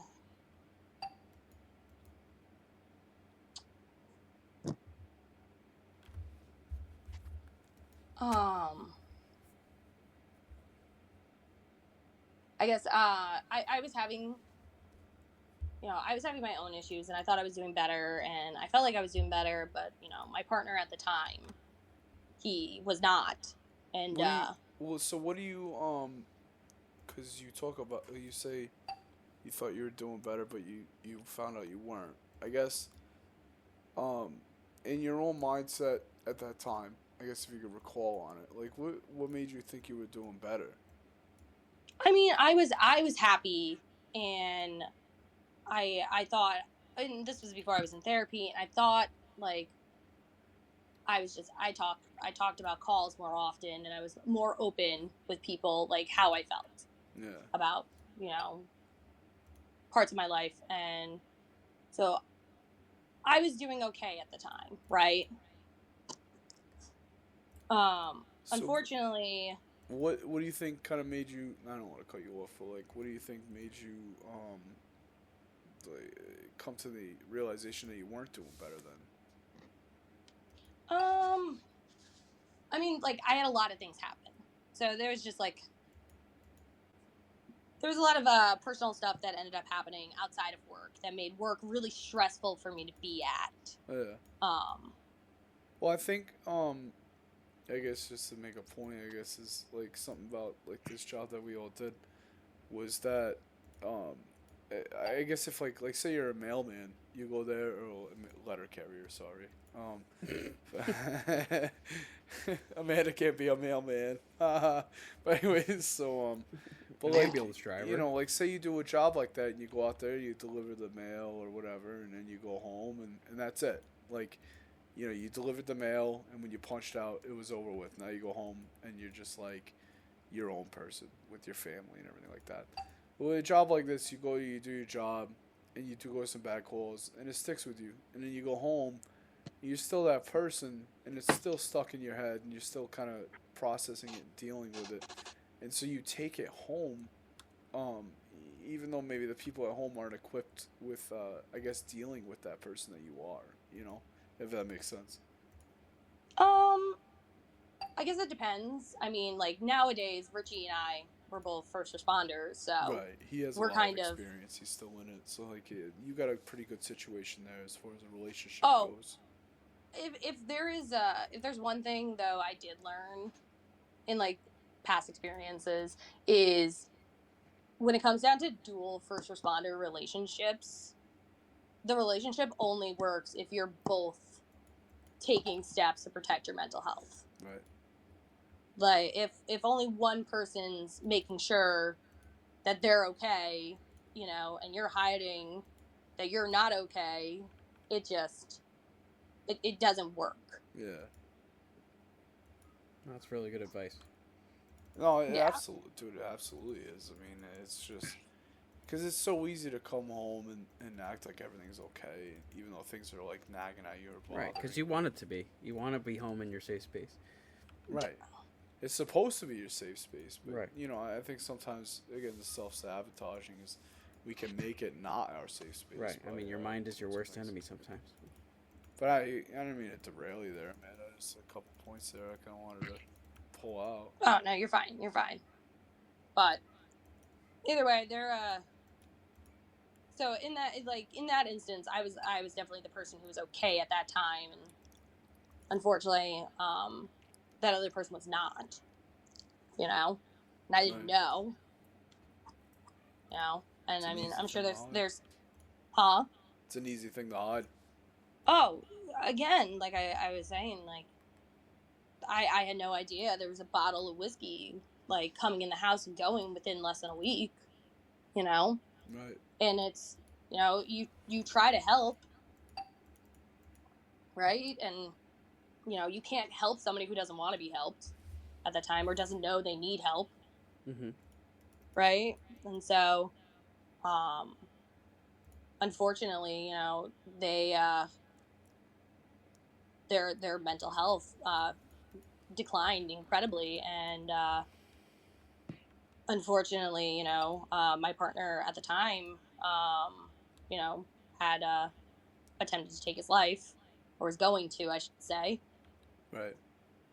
And unfortunately, I had come home at the time, you know, that the gun was to his head, right?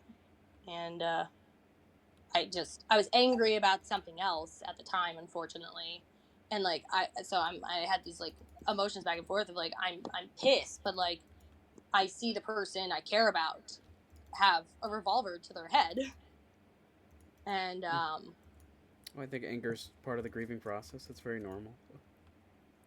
it was just so I was angry at them, and I just remember you know, screaming, and I honestly I have no idea how the cops never got called, because I was, you know, yelling for him to give me the gun. And I can't remember if I ended up actually pulling it out of his hands or he ended up handing it to me. But, like, I grabbed it and I unloaded it, threw it on the counter, and then obviously I was still angry about other things, so I was saying less than desirable stuff to him. Right. But, like, I had just gone through one traumatic thing, and then I have this other traumatic thing that I just witnessed. And I had no idea that we were at that point. I think it's like I don't know. I think it's easy to have like a negative reaction towards something like that. Just it's a tough thing to say because obviously you were already feeling anger, you know, and you come home with that, and sometimes like home's supposed to be our safe space. And when you have to go back into that, I guess like hero and provider mode, it can be kind of hard. And I mean, it's perfectly okay that maybe you felt that way, you know, like if for whatever reason you felt like you know it wasn't. Well, like I said, I had no idea we were at that point, and like Right. he had asked me the night before not to go to work the next day, and I went to work anyways because I needed to work those hours because I didn't want to get, you know, there's bills to be paid, you know, so I went to work. So, actually, this is it's pretty interesting because you know, we both knew, I guess somebody was really like extremely close to me, that took their own life or whatever, and you know, you knew her or whatnot, and you were at her services and stuff. But it was a similar situation. You know, it was their birthday and whatnot, and I was over at their home for the night, and you know, her and her roommate, you know, her best friend or whatever, going out for her birthday to the bars, and I had actually just got off at 36. Well, I didn't work 36. I worked at 24, and then went to a CME for turnaround or whatnot. And so, I mean, it was pretty much like a 36. You know, you fucking up for that long. And, you know, I'd gone over there and had a few drinks and whatnot. And they wanted me to go out to the bar with them. And I'm, like, falling asleep. I'm like, listen, I'm going to go home and, like, go to sleep. And I'll come over and we'll do breakfast in the morning or whatnot. You know, late morning. And kind of celebrate your birthday because her birthday was that next day, but they were going out that night to celebrate it, and I just I guess I kind of remember just waking up the next morning to a bunch of phone calls and text messages that um, she had like taken her own life or whatnot, and like I had always, and I still kind of do deal with a lot of regret of like maybe going out to the bar and going back home with them. Um, would she still be alive today? How long would it prolonged it? it? What kind of difference would it have made? And I mean, do you kind of feel any sort of regret, I guess, about, he had asked you to not go to work that day, and maybe that would have changed things, or would have just prolonged it, I mean, it definitely left a lot of questions open, and unfortunately, I had to work a lot of that out in therapy afterwards, talking through a good chunk of that, as well as some of the other stuff that was also wrapped into that. Yeah. So, it a lot of the questions came up of like, what if I just stayed home? Like, what if I like what would I have done if he actually had pulled the trigger? Like, what would I have done? Like, where, Right. I mean, honestly, I don't want to be like a person trying to vindicate you or whatever, but like, I don't imagine being in that situation, where it's like, is somebody that I cared about could like pull the fucking trigger right in front of me, and you just like, because the three of us have all I guess, watched people lose their lives, in one way or another. We've been on calls where you watch that life leave somebody, and it's sad. It's sad to say you don't feel anything about that. I mean, you do, but you don't feel like an emotional connection because you never knew this person or whatnot. But like to imagine having an emotional connection to the person and watching, because you know what I mean. You know what I mean when I say when you watch a life leave somebody. There's like there's something about that, like a soul fucking leaving somebody's body. You've seen it before, and like to watch somebody you care about like have that happen. Like I just imagine how fucking hard that'd be. it is. I mean, at the same time, he obviously, he was hurting. He was having, his stuff 100%, right. And that is 100%, valid that he had those feelings. It's just, it was something to be standing from the living room and I can see him, and I'm like slow motion. At least that's the way that like it felt for me, running across the kitchen. Right. No, but I think when you and I talked about it, when we talked about you'd reach out about wanting to come on and talk and stuff, and I said there's the more I find out about my story, and the people involved in it, the more I find out about how much harder it was on them than it was on me. I had the easy decision and like the easy outcome, and everybody else had the harder outcome, and like so you're on the other side of like technically like whatever, like my story in an instance, right?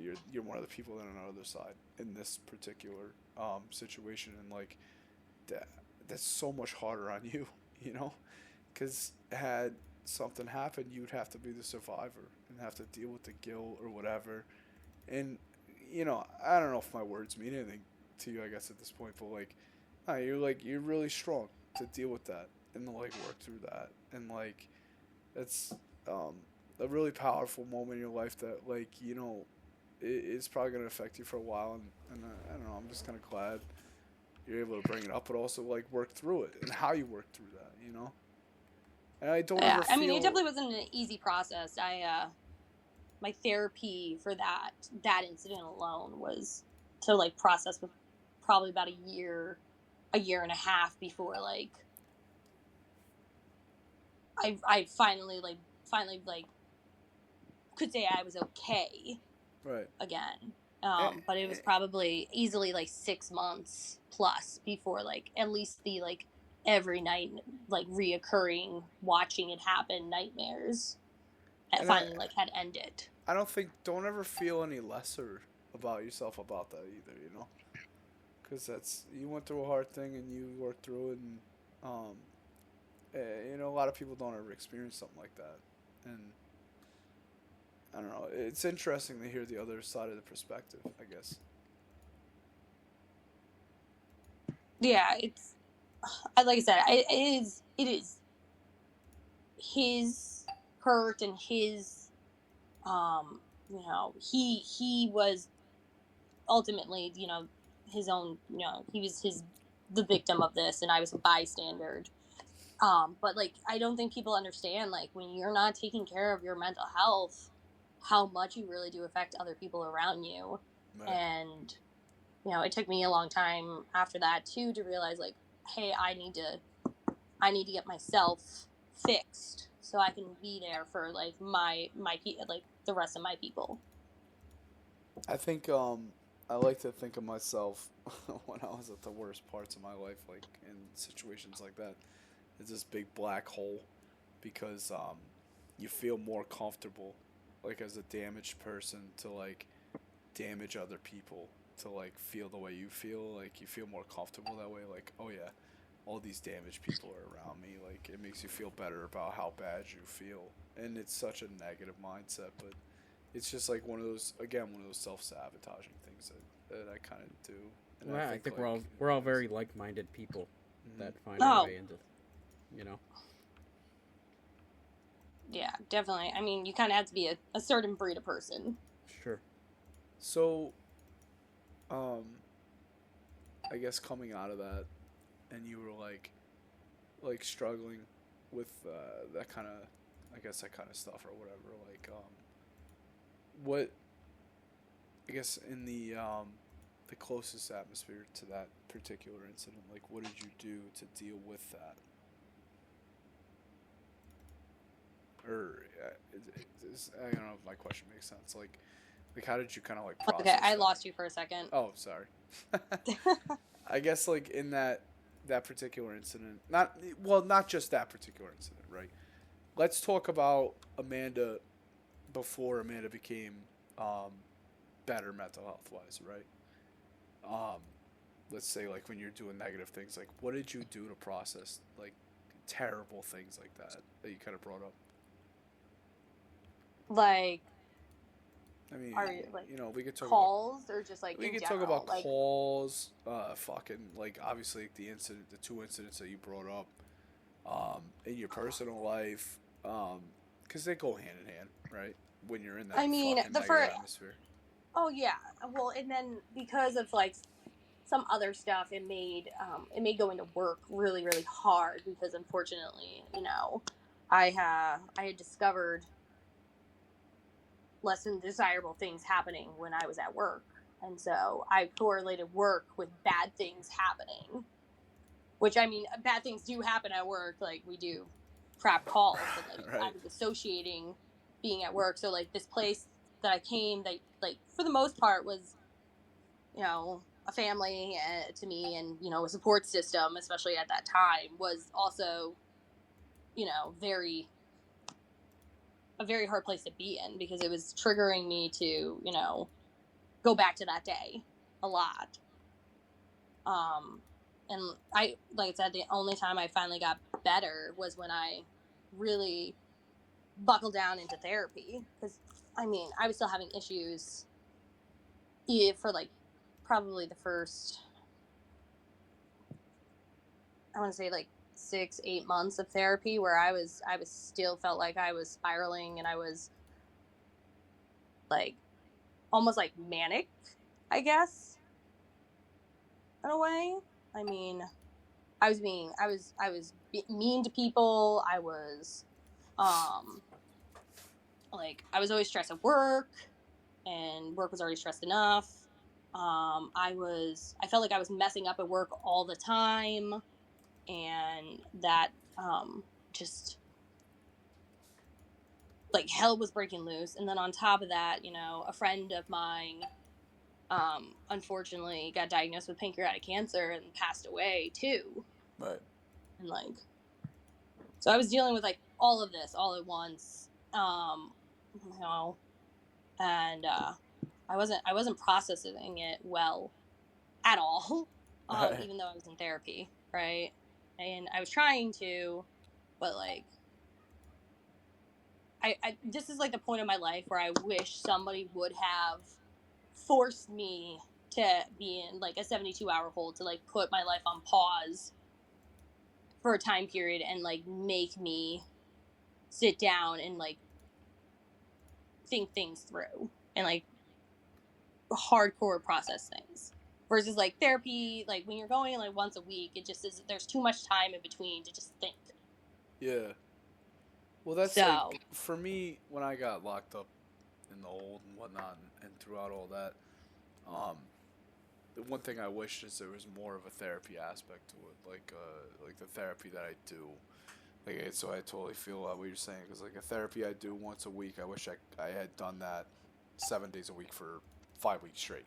You know, I feel like I'd be a lot better. But like, unfortunately, you get locked up, and you go through things with social workers, and you go to the mental hospital, and it's a lot of group work. It's a lot of group work, which is the way it has to be, because there's so many patients and so little providers. You know, you have to do a lot of group, and it helped a lot. But it set me on the right track, and I don't know. I guess it's trauma processing is a hard thing for a provider, though, too. You know, like, well, you're always listening used to being the somebody. person that helps. Right. Like how, like I can't need help right now. I have to help other people. Well, that's like, for me, I'll go to therapy, and it'll be like, okay, let's work through some things, and I'll sit there and be like, I can't remember anything. Everything feels great, but then, you know, like 2 nights later, I'll remember some bad shit that I went through, calls or whatever, and it's like, you know, at that point in time, like, things are terrible, deep, dark, you know, and you're drinking or whatever, like, and it's like, fuck, why can't I feel like this while I'm at therapy? You know? Right. That's the hard part about it, which is where, yeah, I guess if you were locked up, maybe it'd make it a little bit easier. I don't know. I was a blubbering mess for like every single therapy session. Yeah. For like, I want to say like the first 2 months is probably like the first time I made it through like a therapy session without like crying or like damn near anxiety attack. Yeah, I mean, for me, it's just so hard. I guess I'm really charismatic. It's really hard for me to come into a room and not, like, be, like, the guy. Maybe because I'm a class clown. I don't know. What? You know, it'd be like, the guy, everything's good. But, and I'm, like, faking my happiness while I'm in therapy, which is one of my biggest problems, which I've been doing for so long, which is why everybody's like, I can't believe you were addicted to drugs. No wonder why. I've been faking my life for fucking 30 years now, bro. You know? Which is why I suck at being in therapy. But that's why I guess you gotta find the right therapist that can really break you down. That's what I come with. It's like, you know, you gotta find that therapist you jive with. Yeah, you gotta find that therapist that, like, sees through your bullshit. My therapist like brought in like balloons for me to like pop and stuff to like try to like, you know, because like I said, I had some anger and I had obviously, you know, sadness. So like one of the sessions, she brought in like balloons and had me pop them all and like yell. Did it help though? You think it helped? Actually, it did a lot. There you go. Those rage rooms, I feel like I think they have something going for them. So I guess I mean, I don't know how deep and dark you want to get here, you know? Like how, I mean, it depends how deep and dark you guys want to get. I mean, listen, this is what we're all about. I mean, I just told you about how I fucking wish, like, I just told you one of my worst repressed memories. I still Fair. fucking That you wish pissed the that- bed? You know, like, I still struggle with the fact that, you know, I should have fucking went out to the bar that night, you know? Like it's one of the I fucking think about that every day. You know, like you should have went out to the bar that night. You know, and it's one I think is still fucking still fucking carries with me every fucking day. You know, and it probably wouldn't have made any difference, but it's just I don't know, some of the things you got to deal with. I mean, that's kind of what my therapist kind of led me down to. The at the end of the day, you know, there was nothing that I was gonna do differently, you know. But it's just like, and it wasn't my fault. No, Like, that's the thing though. We all end up kind of blaming ourselves after like a major incident like that, but you know, you weren't the one that primarily caused it. You know, you might have some fingers in the causing it or whatnot, but like everybody does. You know, nobody's perfect. oh yeah, no, nobody's innocent. I mean, You weren't the everybody decision could maker. probably be a better person. Right. Oh, If everybody was a better person, this world would be happy. But it's just human nature, you know. That's not your fault. This is how we're fucking hardwired, I guess. Yeah, we're all not that different. No, we're all the fucking same, dude. We all came from fucking little monkeys, dude. We're all little monkeys that somehow, I don't know, beat the gorillas and became the fucking apex predator, you know? Wasn't that Planet of the Apes? I don't know about the apex predator. Oh, what's gonna kill you, Amanda? Huh? What's the fucking predator for Amanda? Other men. Oh, Jesus Wow, Christ. Jesus, She I just knew- went whoa. fucking Harvey Weinstein. Like, I mean, honestly, people Well, are actually- not always the greatest. You're our first female on, you know. I guess that's one fucking thing that maybe you could talk about is what's the I'm not gonna get too cliche here, but what's the struggle of being a female, I guess, in this profession? I mean, I don't want to get like the overly like overly politically correct or anything like that. Like, Ah, fuck I think politics. female paramedics are super common now, but I no, think definitely no. It's definitely female it's definitely firefighters are still different. very uncommon. Well, my fire department was like on a female hiring spree shortly after I got hired, so we were pretty DEI. actually we were A our ratio TEI, was yeah. DEI, hit yeah, that our department ratio real was hard. So that's how you got hired, huh? All the buildings burned down, but you know, thank God we got DEI, they're- right? It's working well in California. Really good at finding places that are desperate enough. What was the hiring processes out there? Was it civil service or It's civil service, yeah. CPAT? But, all like, that stuff? So my department was a PAT test. It was their own specific department's test. Okay. Yep. So, Was it? I assume I just- similar to the CPAT. it's pretty similar, yeah. It's like, oh my god, it's like a dummy drag, some carrying, hose poles, hose drags. There was a Kaiser sled that was involved. Ooh, That's I weird. love a Kaiser sled. Do you know what you guys know what a Kaiser sled is, right? Oh yeah, I do. Yeah. It's the fucking devil, is what it is. Obviously, you never played football. I did not know. I was not. Spent a lot of time on a Kaiser sled. I don't know what that has to do with firefighting, but That's, Listen here, that was Shane. a lot of hard. You never That know was- when you that gotta was go 5v5 and fucking man up, play O line versus D line. Okay. yeah, sure. It was super funny watching, like, because obviously, you know, unfortunately, us women had a very different technique than the men. The men were able to like slam that thing in 3 freaking hits to where it needed to be. So we're like sitting there, like they're like, just take tiny chops, guys. Just take tiny chops. I'm like, this is miserable. Like, And you're a little bit unfortunately, like, you got it done. It got a little bit done, more but- stronger than the average woman, I'd say. I am in the gym quite a bit. And you got into powerlifting and all this shit, right? Oh yeah, I was super into powerlifting, especially when I was in Colorado. I was super Fuck, she into could it. I kick never your ass, competed Kyle. because She probably Huh? could. No, you know what? She could kick both of our asses. She thinks she can kick my I don't know ass, about that. but I'll fucking have her in a rear naked chokehold in fucking 30 seconds. Probably. That sounds like sexual Listen, harassment. We were just talking about sexual harassment. Oh, No, wait, but wait. she didn't tell me no twice. All right. It's only once.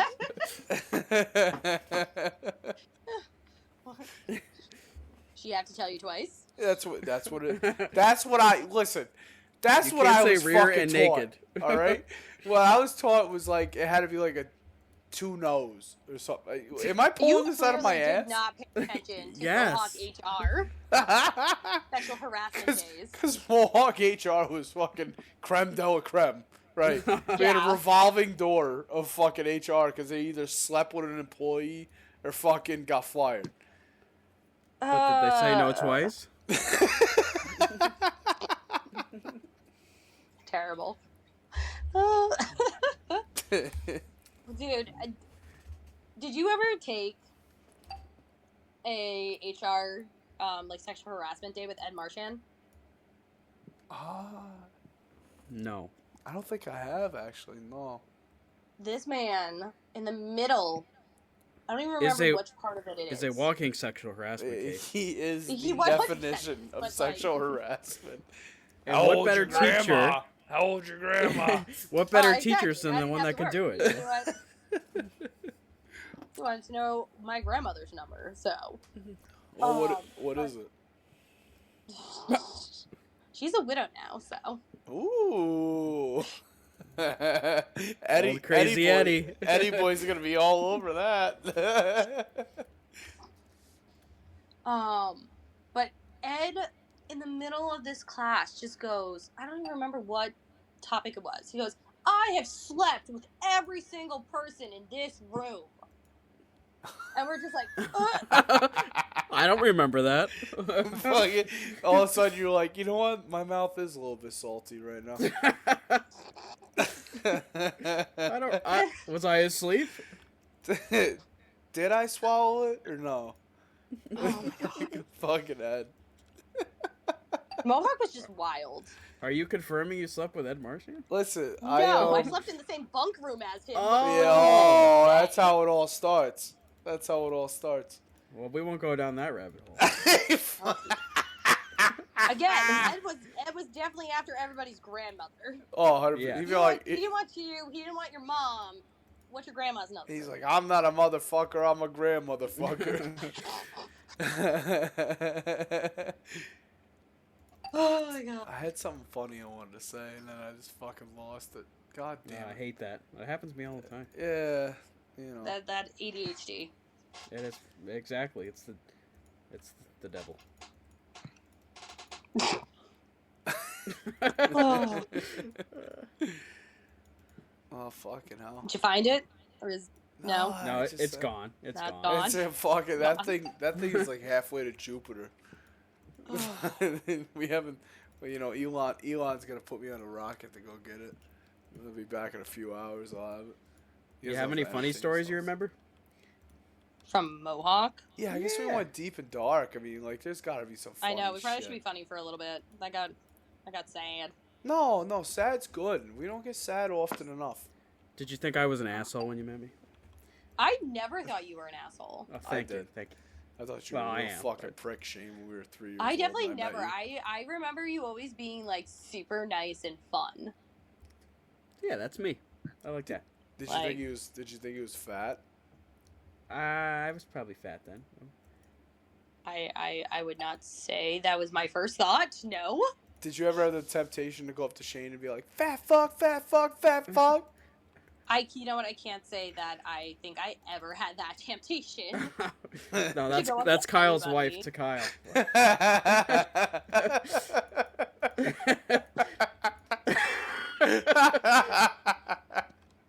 Tell me I'm lying. Oh, Tell me I'm lying. I will plead the fifth. All right.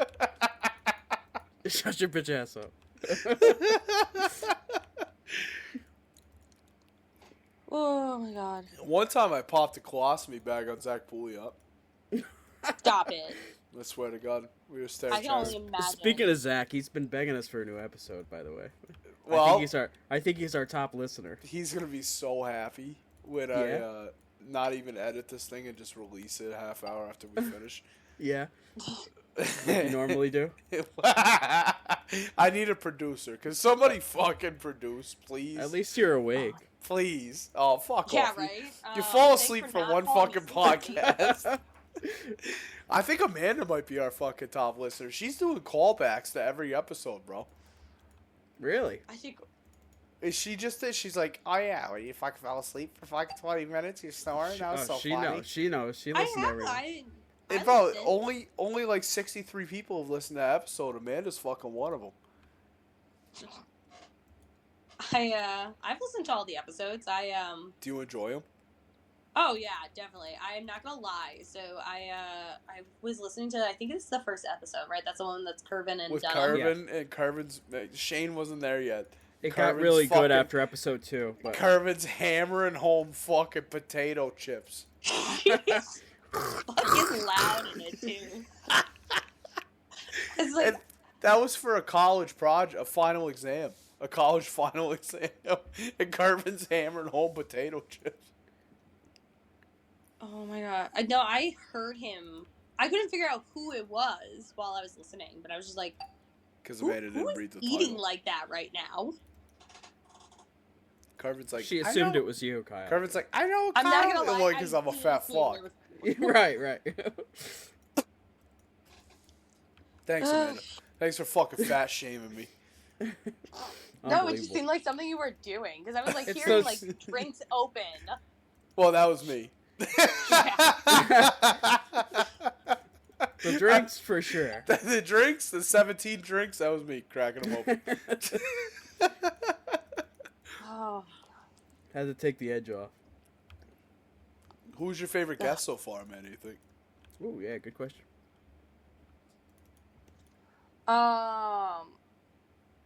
probably like the Scholler and Coleman Yeah, has been. Did you listen? That to was the, that was just Did you listen to the verbal judo episode? him and his verbal judo. I just remember Scholler always having like a white monster Yep. Yep, and a T-shirt with his job shirt on. 100%. something like Yeah, a sweaty T-shirt. Well, guess Yeah, who did a it call was with never that Scholler the other stupid day? White button up. Shane, Which- he texted me and was like, "What's Shane's number?" I was like, here it is." He's like, "I just give your number to everybody, Shane." And That's alright. I still had his number saved, so he didn't change his number. right.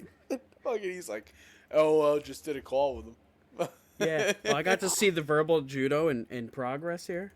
I wasn't impressed. No. No. The Good. angry drunk guy was still angry and tried to fight Mark. So Yeah. So Mark. it's all bullshit. So listen, what we're gonna have to do is get Mark on here by himself. No, you know what?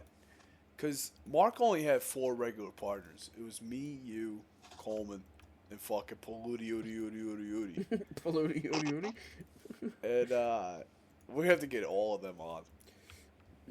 We Yeah, gotta get somebody's got to prod Mark. We gotta get Paludi on at some I point. don't know. Yeah, Zach, you want to come on here? Let's go. I know Zach will come on. Zach can come on right now if I told him to. I'm surprised he hasn't been on yet, to be honest. Well, you know, I've been trying to like not just invite all my friends on. That's fair. Okay, because I'm not friends with you, Amanda. All right, fuck you. That's fine. I get it. Well, But what had happened was you invited all your friends on.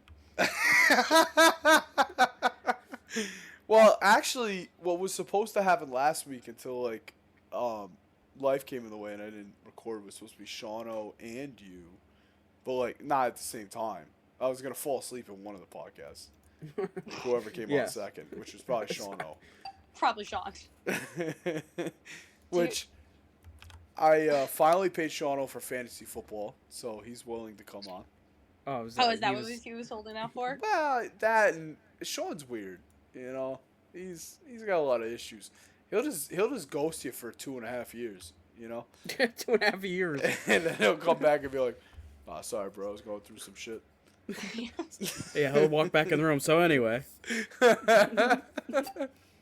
Sean's the only person I ever met that like we'd be at a party, and he'd buy like a tall can of Twisted Tea and drink half of it and act like he was drunk, and then drive everybody home. He was fantastic at it. Like if you ever needed a DD, he was a guy. Well, maybe now that I think of it, maybe he was a shit friend, cause he was always forced to be a DD because I was never coming off the gas pedal. Being like He didn't really all have a the other choice. friends. Yeah, you know, we were all gonna get fucked up, and like he was gonna have to drive. Wow, Jesus Christ, I'm having a breakthrough. Yeah. Wow, This is like therapy. but But free. Weird. I said it's fucking very therapeutic for me and Shane. I love I it. have. Speaking of Sean, I have this video still somewhere of Sean had taken my like jacket and was wearing it around, Oh, and I like it remember turned this. into like a crop top on him, I remember this as well. and he's like wearing it around. And I have a video of him like with his aviators on, and he has my job shirt on, and he like kicks the door in, and just I'm like trying to sleep, and he has like the lights on, and he's just like, I don't even remember what he says. I think he's like, I'm here to fuck things up. Sean has a video of me with a Halloween bucket on my head on Halloween talking to a doctor. Like a legitimate like plastic Halloween bucket on my head. And like I have a nickname. My nickname's always been Benny, and he was like, "Fuck it, here's Buckethead Ben." Fucking talking to the doctor. Oh my god. I don't know why It- fucking Dr. I don't- Daly hated me.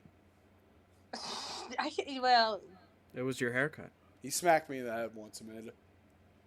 did he really? Yeah. Well, yeah. So I had my hair cut, you know, and This was Kyle's, hair flip. so like I'm like Oh, I remember those days. 3/4 of the way through a fucking 24, and at this point in time, the pomade's not holding the hair up quite well, and we bring in like I don't know what was wrong with the patient. It was a trauma of some sort. It was a trauma, yeah. Yeah, it was a pretty decent, like, trauma. Bring him in, and I'm giving the report, and I'm spot on with the report. And I just, like, I had a hair fall on my face, and then another one, and then another one. Before now, I got, like, 7 hairs on my face. I got the gloves on, and I just did the little thing on my middle finger. You know, I'm not giving anybody the middle finger. I got my whole hand. But I used the middle finger to just push the 7 hairs back into place and not in my face anymore. And, he just fucking full out like he was Roy Jones Jr. left hooks me in the back of the head, and all my hair just right in the front of my face. And I finished my report. I flip my hair back and then push it back with my fucking hand. Go out there to do the stretcher, and he comes out and he's like, "Listen, brother, either you get a fucking haircut or get a new goddamn career." And then I got written up because I was like, "Listen here, you old fucking bastard. I'll show Oh you my what a new God. fucking career is when you bend over and I fuck you up the ass. How about that?" And it turns out you can't tell a doctor you're going to fuck him up the ass, you know. That doesn't usually turn out too well. Especially if you're working for the Green Overlord. They're not taking your side. Right. Nah, fuck him. Oh, they Listen. never would. You know, our medical director at the time took my side, but the company didn't.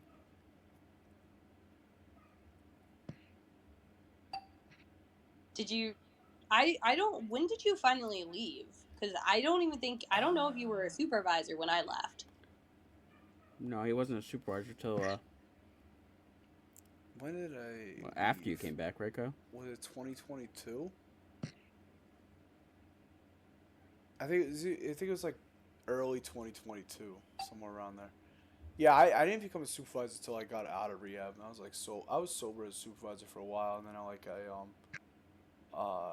I left for like a month and a half, and got a job outside of EMS, and I was like, man, I want to do EMS again. And then walked in, want to take me back, because like fuck Anthony Fauci. How about that? Fuck you, Dr. Fauci. Go die. I hope you and your entire family gets Lou Gehrig's. Jesus Christ! I hope you I and don't your think you entire can do family. La la la la la la. Allegedly. Gary's. Allegedly. And anyways, so I worked at Empire for like 3 weeks, and then finally Malk took me back, and yeah. And then I worked for like Did another they only year. take you back as a supervisor, or? Yeah, I had to come back as a supervisor. Yeah. Oh yeah. I had the puppy dog bag. Which, like, the worst part was, like, I come back as supervisor and I was working 285 hours a week. And they're like, oh my god, we're so glad to have you back. I'm like, yeah, I never go home. I go home once a month.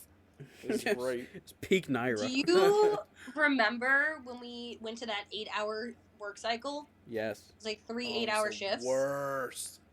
Dude, That's so when I started working with Scholler. You were, huh? That's when I started working with Scholler on Mondays. Oh.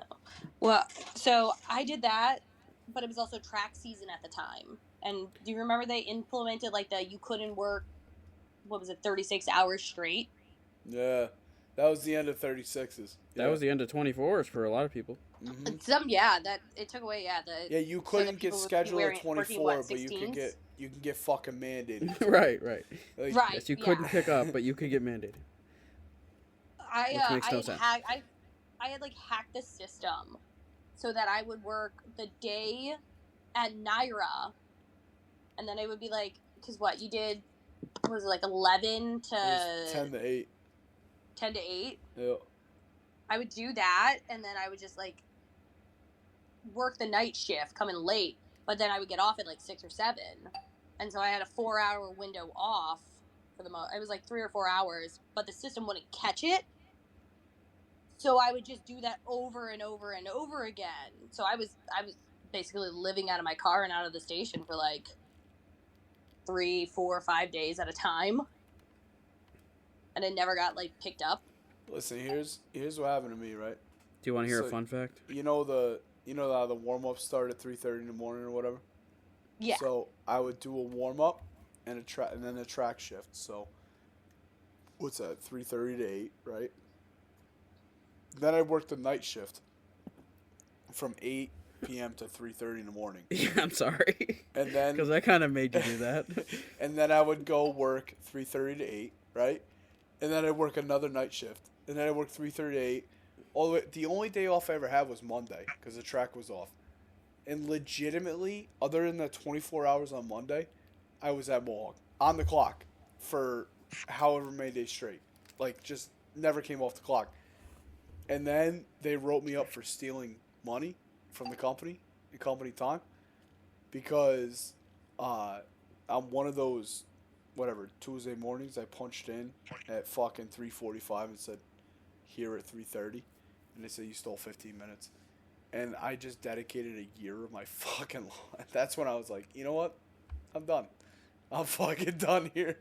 I just fucking grinded my entire life away to work 3:30 in the morning on Tuesday until fucking, 9 o'clock at night on Sunday. On the clock the entire time. And you guys are going to accuse me for stealing 15 fucking minutes? Really? Yeah. They like to find ways. Do you want to hear a fun fact about me? Always. I never worked an Irish shift ever. No Really? way. Never. I like lived to be at Naira. I love Naira. Naira's like my... I did too, because it was like a break. Like, at least you knew, like, you had some time to chill for the most part. Right. Especially between the races, you just kind of hang out. But I liked my routine, I didn't want anything new. Right.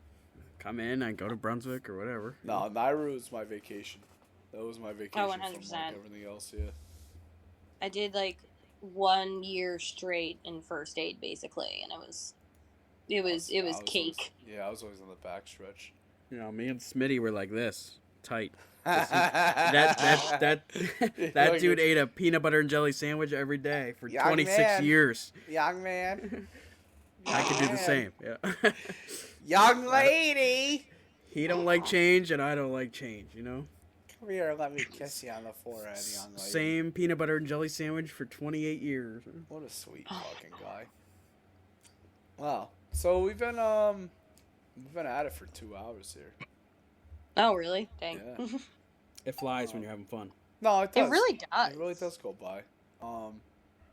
Do you have anything you want to touch on? What do you think I feel kinda like we touched on a lot of things. I mean, I mean, there's obviously so much more that we could talk about. Well, But see, this is the trap I lay. we don't need this to be 3 hours, No, 4 but hours long. this is the trap I lay, right? I get you here for 2 hours, and I go, oh my god, we barely touched on anything.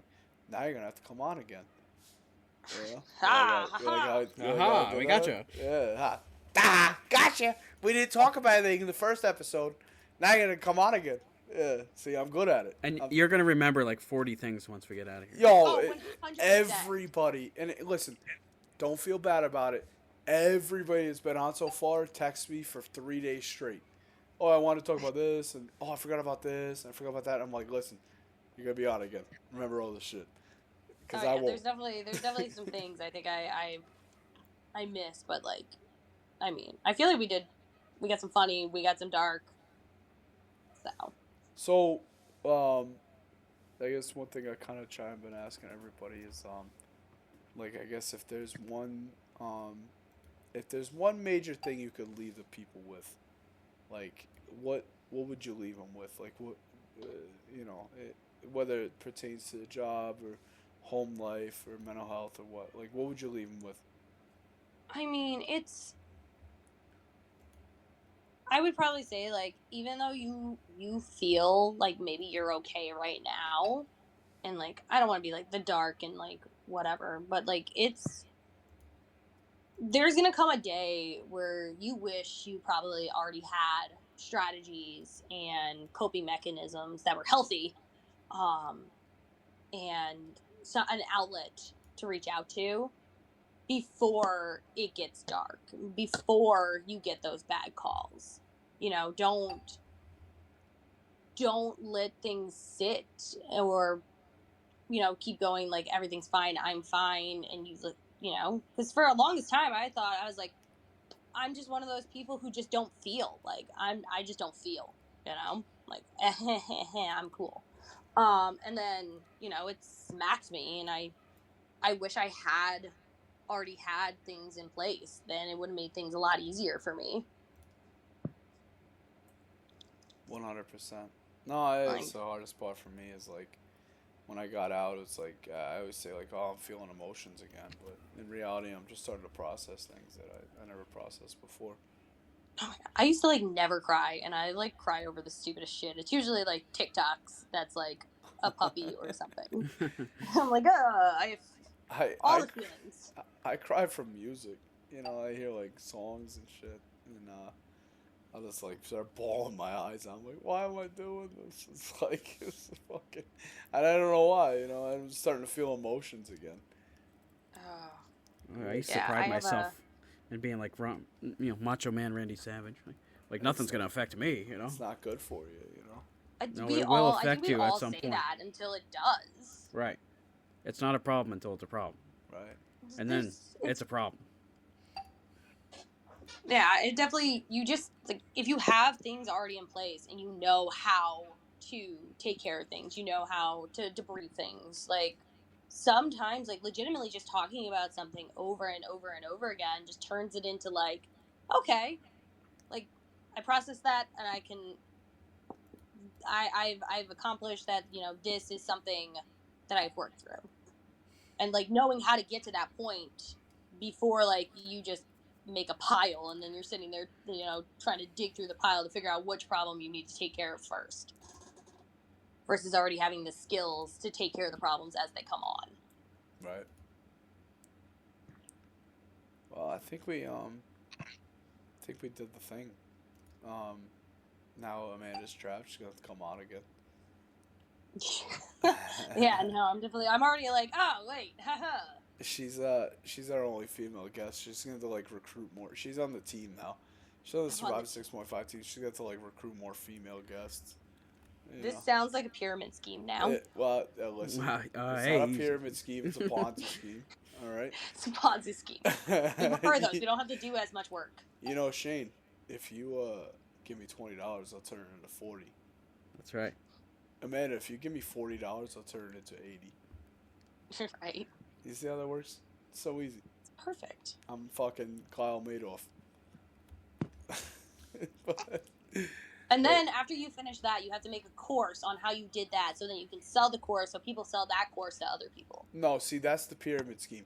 Ponzi scheme, you guys both kill yourselves and I wind up in prison. Allegedly. Allegedly. Allegedly. Right? Cement shoes. Yeah. In my opinion. But no, yeah, I mean, yeah, you got to come back on and get us some more guests. I guess you're gonna have to recruit for us. Recruit for us. No, you know what would be a fun podcast? I think, like, if you for when you come back on, you got to bring Ashley with you. I think it's gonna be a good time. Oh my god! So Ashley was actually my maid of honor at my wedding. Oh, like no we shit. have been. Don't be mad, but I always grouped you guys together. No, they're the Bobo. everybody- I always call them the fucking Bobo twins, bro. You're like the same person. Yeah. Either we were getting mixed up as the same person, or people were convinced that we were like dating. Lesbians? Yeah, like there was no. Everybody was like, "Oh, that Ashley," and I'm like, "They're like." I never heard that rumor. Oh. Die. I never heard it, but I guess I was working with both of them. I don't know. Oh, I heard it. But, Oh, well, I God. guess, right on. I guess we won't get too deep into that. We'll wait till she comes on with you. Yeah, she's out of BMS now, so. Oh, dude, that's what we need. We need more people like that. She was there for a while. See? You're already ahead of recruiting. Look at you. I no longer have to I'll find see guests. what she's up to. She's kind of, she's very solitary now. Yeah. So. That's good for her. But, yeah, folks, I mean, that's fucking, I don't know. She'll fit right in here. Hour and 10 minutes, or 2 hours and 10 minutes, episode 7. You know, if you guys start subscribing to the fucking channel, it'd be great. Helps us out. Punch that like button or whatever Yeah, they fucking say. smash that like Smash button. it. But in reality, leave a comment or like message me or Shane, let us know, or like if you want to come on, like that's way better. And yeah, I mean, any closing remarks, Miss Amanda Verzoni? I know. It's so weird that I'm married It now. is. Not It where I is. thought I would be in life. You're still when Amanda Earl in my fucking That's fair. eyes. That's fine. I totally Sorry, get it. Rich. Sorry, Rich. Come on the podcast. Oh, he's very. If you thought he was like kind of solitary at Mohawk, he is. He's very solitary now. He. I don't know if he talks to anybody really at Mohawk anymore. So Probably I don't not. even That's know what it anyone is. there. He's kind of like he does not know, and he works in Schenectady. So Yeah, right.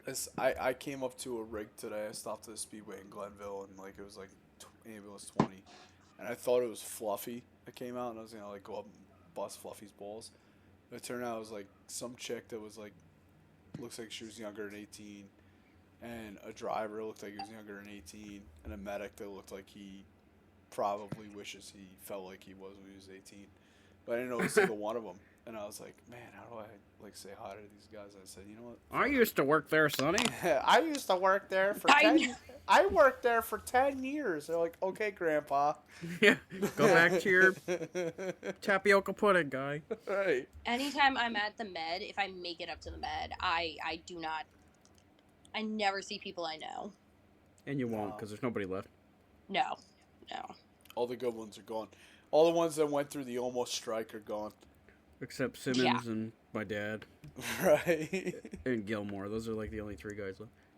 Last Gilmore's still around? Yeah, Oh, His no son shit. his son works there now. yeah. Oh, yes. That's about it. But yeah, thanks for coming and listening to the episode 7. Stick around for episode 8. We got like a real banger for you guys. And yeah, we love you. Remember, reach out. There's hotlines. Message me, Shane. You can message Amanda, I'm sure. Just fucking, just remember, suicide is a permanent solution to a temporary problem. And we love you all. And yeah, thank you.